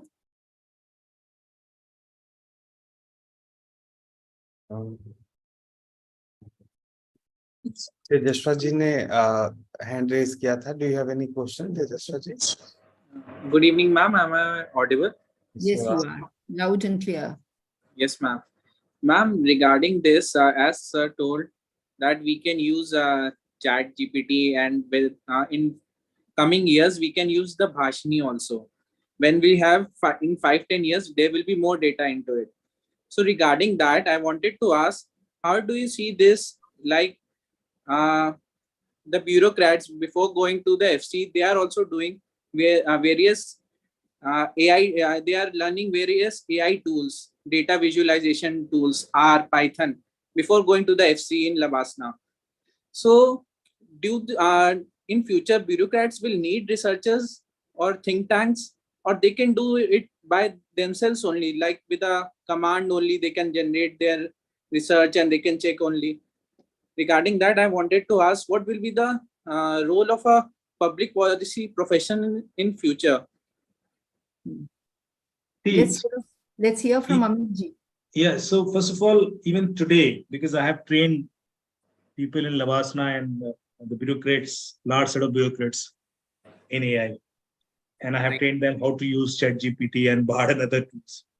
So they will definitely use it, because they will not be dependent on such petty things on any other human being. They can write letters better, they can write articles better, they can write policies better. But then you need to convey your thought process to ChatGPT. And there'll always be difference. If you are using ChatGPT and I am using ChatGPT or any other LLM model for that matter, Bhashini, it will always give a different content, because the way you have asked or the way you have conveyed your thought process, it also matters.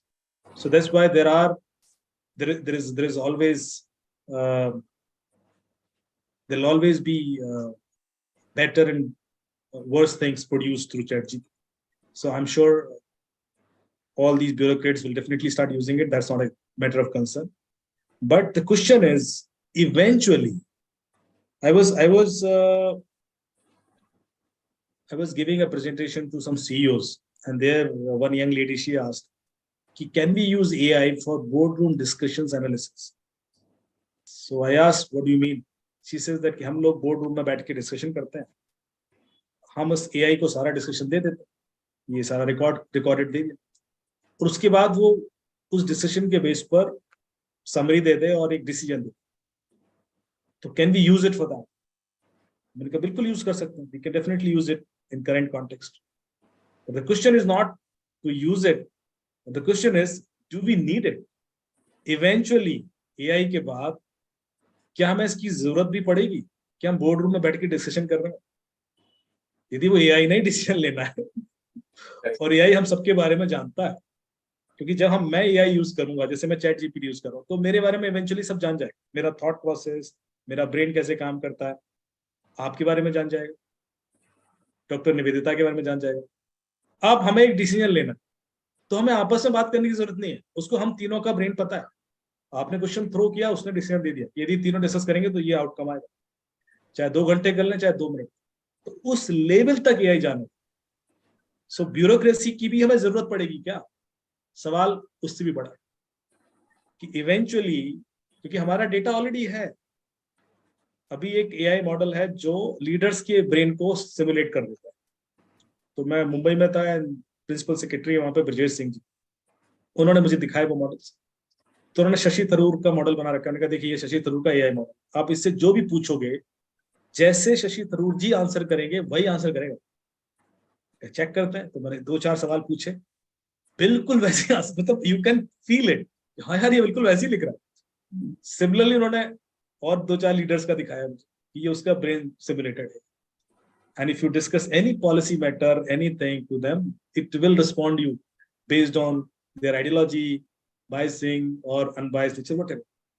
जबकि अभी तो इन्होंने open source data से simulate किया। जो भी ये बनाया है इसमें कोई बहुत large set of data use नहीं होगा, जो यूट्यूब पे वीडियो पड़े होंगे या जो उनके स्पीचेस होंगे उसको लेकर उसका ब्रेन एमुलेट किया।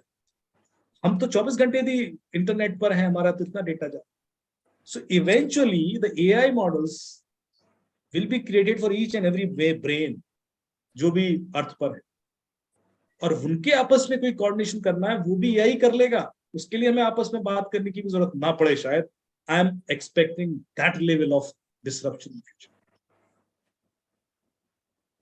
But one thing is there, you know, it is not AI is the system is not delving into your brain.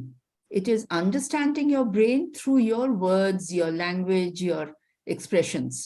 तो बहुत कुछ ब्रेन में रहता है हमारा जो हम एक्सप्रेस नहीं करते, वो कैसे समझेगा? हाँ, वो धीरे धीरे समझेगा। सी और इन लॉन्गर जितना आप उसके संग समय बिताओगे, देखिए हमारा, बिकॉज हम आजकल ज्यादा टाइम इंटरनेट पर बिताते हैं, तो हमारी जो एक्टिविटीज हैं या जो हमारे जो भी हम काम कर रहे हैं, जो आज की डेट में पहले 4-5 घंटे होता था, आज की डेट में हम 12-15-16 घंटे तक इंटरनेट पर। तो इवेंचुअली हमारे जितने एक्सप्रेशंस हैं वो इंटरनेट को ज्यादा पता है, रियल वर्ल्ड को कम पता है। माय पॉइंट इज दैट यदि मैं इनकॉग्निटो मोड में मैं कुछ कर रहा हूँ, मैं छुप के एक वीडियो देख रहा हूँ, मैं व्हाट्सएप पे इसकी प्रोफाइल जूम इन करके देख रहा हूँ, या मैं उसका नहीं देख रहा हूँ, या उसको मैं एक्सप्रेशन ऐसा दे रहा हूँ, मेनी ऑफ योर इमोशंस जो शायद रियल वर्ल्ड के लोगों को पता ही नहीं है, पर वो वर्चुअल वर्ल्ड में आप कर देते हो क्योंकि आपको लगता है कोई देख थोड़े ना रहा, तो उसको आपके बारे में ज्यादा पता है। और यदि वो ब्रेन एमुलेट कर लेता, मैं ये नहीं कह रहा 100% कर लेगा, आई एम श्योर 100% तो नहीं हो सकता, लेकिन यदि वो 80% भी है, 70% भी है, तो भी डेंजरस। उस लेवल पर तो ये जा ही सकता। Vaishali has raised her hand, Banvi. Yes, sir. So I had one question with respect to where is that data protection lies in this? Because I'm sure there are a lot many forensics and biotechnology which are using people's data, DNA, and so on and so forth to kind of generate the results. So, with respect to this, where does it lie? Where does the data protection lies then here? It raises another concern, another paradigm shift of data protection. Very good question. So first of all, how it is being generated? They have collected this data from different sources, open source data, classified data, government data. कुछ data उन्होंने खरीदा है, कुछ data उन्होंने dark web से भी उठाया होगा. I'm not sure, but many more sources they have used to eventually get large set of data to know each and everything about the world. ChatGPT से आप कुछ भी पूछो, किसी भी दुनिया के बारे में पूछो, सब पता है उसको.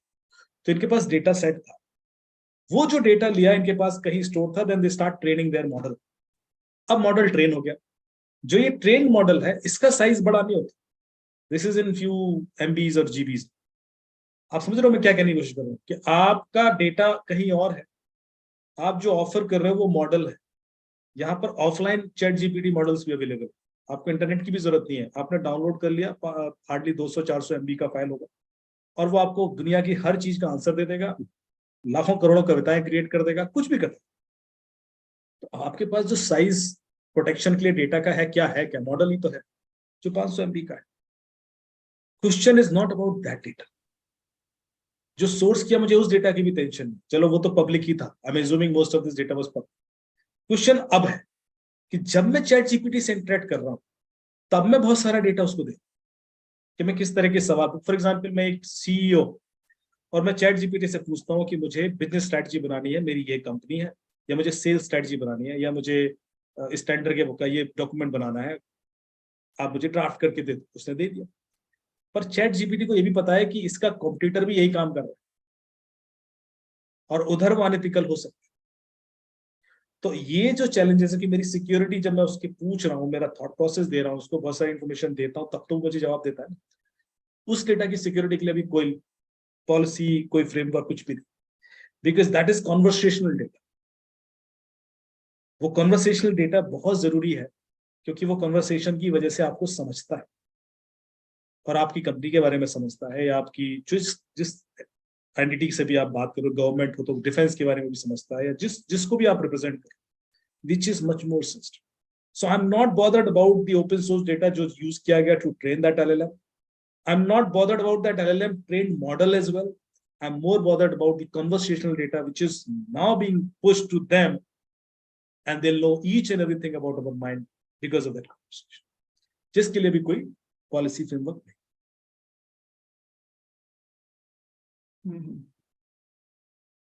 Thank you, sir. Ma'am, there is one more question from Ronak. Yeah. Also, Astha had a question, I think. Yes, ma'am. Good evening, sir. Ma'am, am I audible? Yeah. Yes, you are.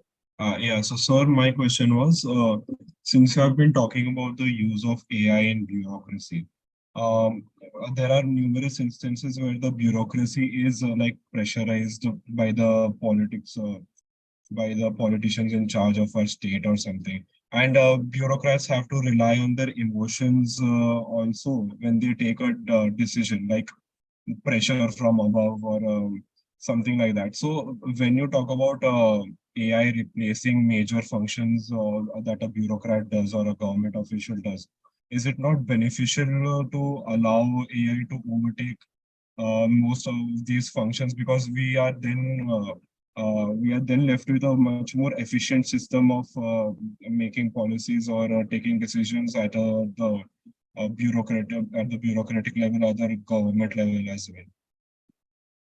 Actually, I may not be agreeing to that, because जब हम किसी bureaucrat को कोई power देते हैं कि आप ये डिसीजन लीजिए, तो उसके संग उसको दो चीजें और देते हैं. एक, अकाउंटेबिलिटी एंड रिस्पॉन्सिबिलिटी. कल के दिन यदि कुछ गलत होगा तो उस पर उसको सजा दी जाएगी. हम यदि एआई से वो डिसीजन करवाएंगे और वो गलत हुआ या बायस्ड हुआ, तो हम सजा किसको देंगे? और एआई पे हम बहुत ज्यादा ट्रस्ट नहीं कर सकते. हमें ऐसा लग रहा है कि एआई अनबायस्ड ही होगा या हमेशा करेक्ट ही होगा. अभी चैट जीपीटी बहुत सारी गलतियां करता है. तो ये इवॉल्व हो रहा है, अभी तो बहुत नेसेंट स्टेज में. हाँ, आगे जाके कभी ऐसा आ जाए कि वो उस लेवल की मैच्योरिटी अचीव कर ले, बट अभी नहीं, अभी बिल्कुल भी नहीं. एंड मुझे डर है कि आगे भी लोग उसके संग खेल रहे हैं, बिकॉज एआई को, जो भी जेनरिक एआई मॉडल्स हैं, उनको मैनिपुलेट किया जा सकता है. हम उसको रॉन्ग डेटा देना शुरू कर दें, अल्टीमेटली तो उसका ब्रेन भी डेटा पे डिपेंडेंट है. डेटा की सैनिटी कौन चेक करे? मैं उसको रॉन्ग डेटा नहीं देता, मैं ओपन सोर्स डेटा रॉन्ग इतना जनरेट कर देता हूँ कि जब वो डेटा लेता है ओपन सोर्स से, तो उसको अधिकतर डेटा एक तरह का मिलता है बायस, और उसकी ओपिनियन बायस्ड हो जाती है. तो जितना डेटा जिसने भी पुश किया हुआ है इंटरनेट पर, उस बेस पर वो कॉल ले रहा है. सो इवेंचुअली कहीं ना कहीं कोई ना कोई बायसिंग उसमें भी होगी. उसका कोई अपना क्वेश्चंस नहीं है, सेल्फ कॉन्शियस नहीं है. एक इंसान के अंदर एक ब्रेन है, ये भी होता है यार ये एक चीज गलत है, भले ही उसको ट्रेड कर दिया जाए, लेकिन एक उसकी अंतरात्मा में आवाज जरूर आती है. वो अंतरात्मा उसके पास नहीं, उसका डिसीजन सिर्फ डेटा पर, और वो मैनिपुलेट किया जा सकता. तो मेरे ख्याल से कुछ ऐसे डिसीजंस के लिए हम अभी पूरी तरीके से एआई को नहीं दे सकते. और जब इंसान को हम देते हैं, तो इंसान की हम उस जो अंतरात्मा है उस पर ट्रस्ट करते हैं कि वो इतना गलत नहीं करेगा कि खुद को भी चेहरा ना दिखा पाए या कुछ वैसा. सो मेरे ख्याल से इस वजह से ह्यूमन रिप्लेस करना ऐसे रोल्स पर बहुत मुश्किल. Thank you, sir. Astha? Yes, ma'am. My question was very much related to what Vaishali asked, is because AI is developing so much, data is the main source of everything, every development. Because of this growth of data, where does individual privacy, individual autonomy, and individual identity lie? Is my question. So first of all, nature does not give you security. Nature does not give you privacy. This is all created by humans. So हम यदि थोड़ा सा liberal हो जाए और ये मान के चले कि चलो ठीक, मेरा सारा डेटा तुम्हें पता है, तो हम ज्यादा ऑनेस्ट हो जाएंगे. बिकॉज जब आपको सब कुछ पता ही है, then what wrong you could do with it? The challenge is when we are so secretive about something, and that's why all this chaos gets created. So this is little philosophical that we need to understand. आप सिर्फ AI को blame करें इसके लिए, क्योंकि पिछले 20 साल से Facebook knows each and everything about you, या Google knows each and everything about you, या any other application. They are anyway collecting this data. So they have anyway profiled you. And this data is outside somewhere. And this data will be shared with many other players as well to offer you many more things. So वो privacy वाला factor तो चला गया. Is not going because of AI. Is anyway gone. आपके सारे password hacked हैं, वो दुनिया भर में पड़े हुए हैं. जिस दिन कोई आपके पीछे पड़ेगा, eventually he'll get to know those password as well. अब आप ये जानते हुए कि मेरा पासवर्ड बाहर है, मैंने कल डोमिनोज पर पिज्जा खाया था, ये सारी दुनिया को पता है. अब मुझे कैसे अपने आप को प्रेजेंट करना है इस वर्ल्ड में, यदि आप वो लर्न कर लेंगे, then you will not be bothered. You will not be bothered. I'm not asking about the things that you do inside your home, but whatever you do on internet, I'm referring those things. Internet पे जो कर रहे हैं वो तो जाएगी बात, आज तो आप किसी भी तरह से नहीं रोक सकते. तो उस चीज को प्राइवेट ना मान. इंटरनेट पे जो आप कर रहे हैं वो प्राइवेट के बाउंड्रीज में ना कंसीडर करें उसको. एंड इफ यू नो, क्योंकि सारे क्राइम हो क्यों रहे हैं, आपको एक फोन आता है कि मैं इंश्योरेंस कंपनी से बोल रहा हूँ, आपका लास्ट प्रीमियम ये था and you paid this much money, तो you start trusting that person. यार ये तो प्राइवेट चीज है, ये इसको कैसे पता. जैसे आप ट्रस्ट करते हो आपको लूट लेता है. मैं एयरटेल से बोल रहा हूँ, आपका नंबर ये है ना, आपने आपका पिछला बिल आया था, उसने आपको कुछ बता दिया आपके बारे में, या आपका बैंक अकाउंट या आपने FD करा रखा था. They always share some information which is very, very private to you. And that's why you trust.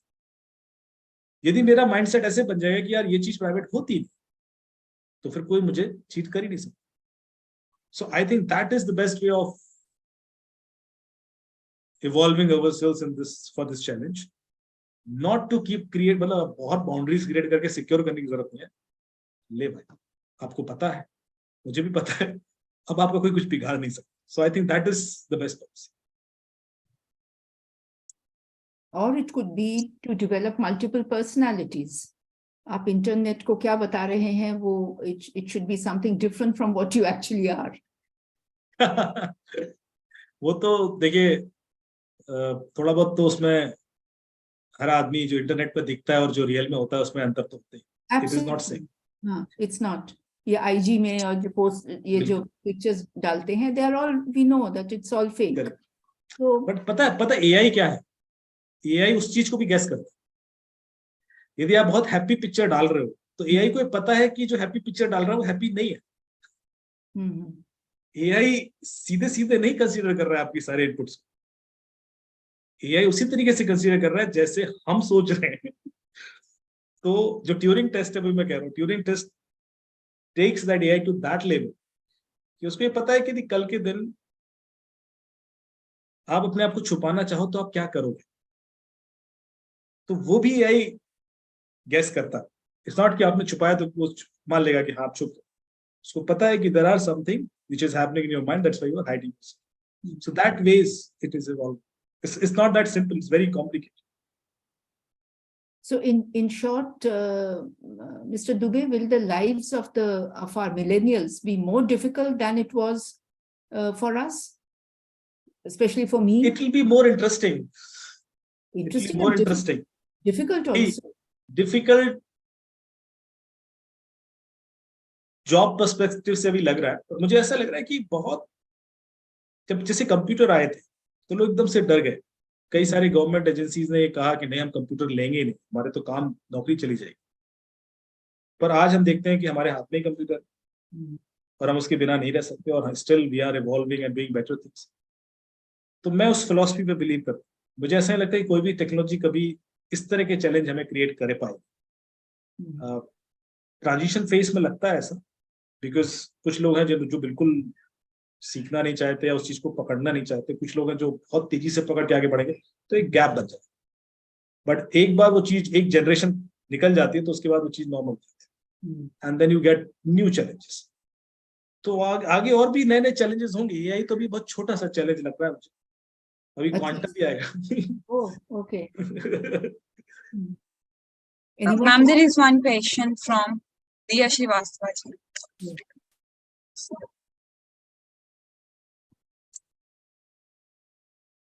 You read it out. if he's not there. So basically, she is asking how much effective will AI be in the public policy, and how do we counter AI in people's privacy? I think he answered. So it will be very effective actually. See, first of all, ChatGPT or any such kind of LLM models, they know all policies created around the world, regulations, act, framework, so well versed with all those possibilities. Now, if you ask to any such LLM that I want to create such kind of policy with these kind of inputs, they'll definitely give you a very global picture. And then you can decide what to accept, what not to accept. But it will be very helpful. They can also suggest you what new policies do we need to regulate the system, or to make it more efficient, or to help law and order situation. They can suggest you also. So that way it's very creative. But eventually it is your decision to accept it or not. Because many a times, few policies, those are good for one country, may not be suitable for another country. So your involvement is definitely important. Yeah. Otherwise, we can't fix accountability. Yeah, we can't fix. Okay. Also, so there is one request from Anisha Chaurasia ji, like she's asking if you could share some AI sites to be used in daily life. For what purpose? I have already shared.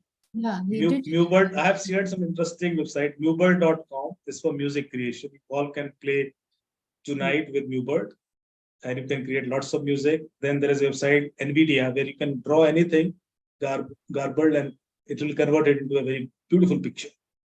And then there is a website called Descript.com. You can clone your voice or your family friend's voice, scare them, or you can use. So I've showed you something. I'll share that PPT also to Professor Arjun, and you can refer that. So videos will be there. We have last two questions, one by Vidita and Priyanka. Vidita, go ahead. Good evening, sir. Thank you for the session. My question is related to cybernetics organisms. With AI transforming, and recently there was a news that Japanese government ne prosthetic arms banaya, which is AI modeled, or it learns it on itself how to do that. So what kind of future do we see in that? And perhaps agar arms ban rahe, so they could be a human cyborg itself. So how do we see that? Though I think it is far-fetched reality for now, but not that far-fetched as well.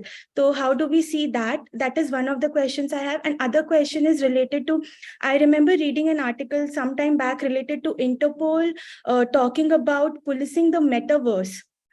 So the kind of crimes that could have happened, apart from just data theft, is at this point, there are kinds of things that we cannot even imagine, and they might be the future awaiting for us. So how does then we look at the idea of the policymakers working in this field of policing the metaverse? These are my two questions. Beautiful questions. Both of these questions are really very, very interesting. And see, so you have given some information, cyborg or AI generated prosthetic arms, or these things are reality now, and they'll be much more common in future. I don't see, as you said, that it's not far-fetched. Probably in next 3 to 4 years, we'll see many such things happening around us. The changes will be very fast, very, very fast. Metaverse, it was delayed because of COVID, and now it is again booming back. And it will also create lots of law and order issues. You are right, because of the over engagements of people in metaverse eventually. So you will be able to touch, you will be able to push people, you will be able to feel warmth and other senses eventually in metaverse. So I think a few weeks back, a few months back, I got a news that a lady complained to a police station that somebody tried to rape her in metaverse. That rape means probably shouting or creating some obscene comments or something. I don't know what exactly was the situation, but it happened. It will become much more realistic in future. So we need new guidelines, new framework, because we are not there in metaverse. We are using some avatars. We are not using our own face. And these avatars will be representing us. And we can have multiple avatars. And these avatars can be cloned, can be stolen. Somebody creates a copy of your avatar and does something, and it will be blamed to you because of the obvious reason. And that these kind of situations will arise in future for sure.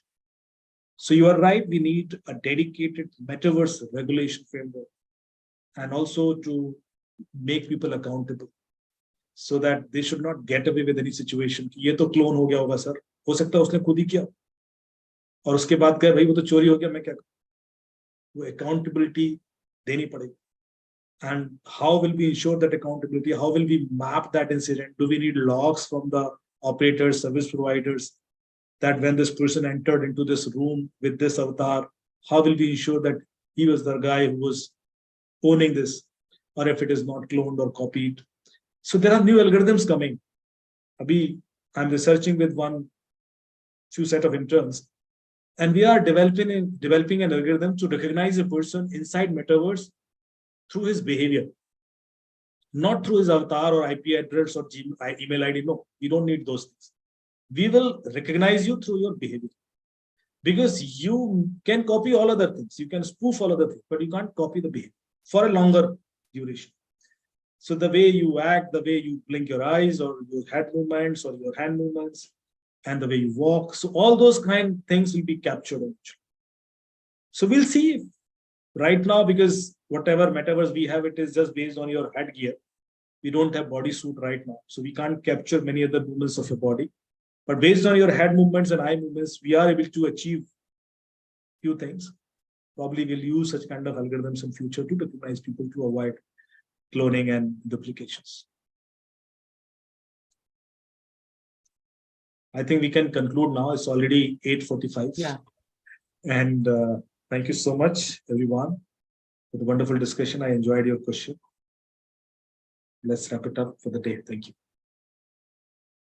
Thank you, Mr. Dubey. I think we all enjoyed it, and it's really got us thinking. I think there are some more questions. Guys, please keep your questions and ask. Maybe you can send it to IMPRI, and IMPRI will pass them on to Mr. Amit Dubey. So over to you, Bhanvi.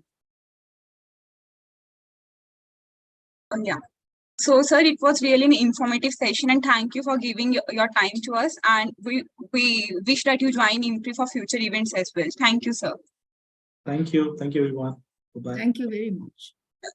Now, ma'am, I would request you to give your closing remarks for today's session. Yeah, I won't. It's already, we are going beyond our time. I think we had a very interesting set of discussions today. Very interesting questions raised. I think you guys lot to think about, and especially putting it into the context of public service and public delivery system, public policy making. How will all this impact those areas? I think those are things to be thought about. Maybe we'll continue that thinking and the discussions tomorrow's sessions. Thank you so much. Thank you, ma'am. Ma'am, with your due permission, I would like to give the final vote of thanks for day 2. Please do that. So as we come to the end of day 2 of Careers in Public Policy, an online national monsoon workshop program, a 3-day immersive online introductory career counseling and awareness certificate training workshop, I, Bhanvi, researcher at IMPRI, Impact and Policy Research Institute, would like to propose the formal vote of thanks on behalf of IMPRI, New Delhi. We are grateful to our experts for day 2 session, Dr. Nivedita ma'am, Ms. Urvashi ji, and Shri Amit Dubey ji, for taking out their valuable time and giving us an opportunity to as well as to the participants to learn from this online certificate program. We thank all our participants who have raised pertinent questions and actively participated in today's deliberation. We look forward to welcoming you tomorrow, that is 24th August at 6:30 p.m. for a 3rd day of the certification course by distinguished experts, Mr. Sandeep Chachra ji, Mr. Yash Agarwal, and Dr. Nivedita ma'am. So we are grateful if you're watching us later on YouTube or listening to us on our various podcasts or reading our publications. We hope you continue to join in future to our IMPRI Web Policy Talk and Web Policy Learning. Wishing you a good day. Thank you. Thank you, Bhanvi.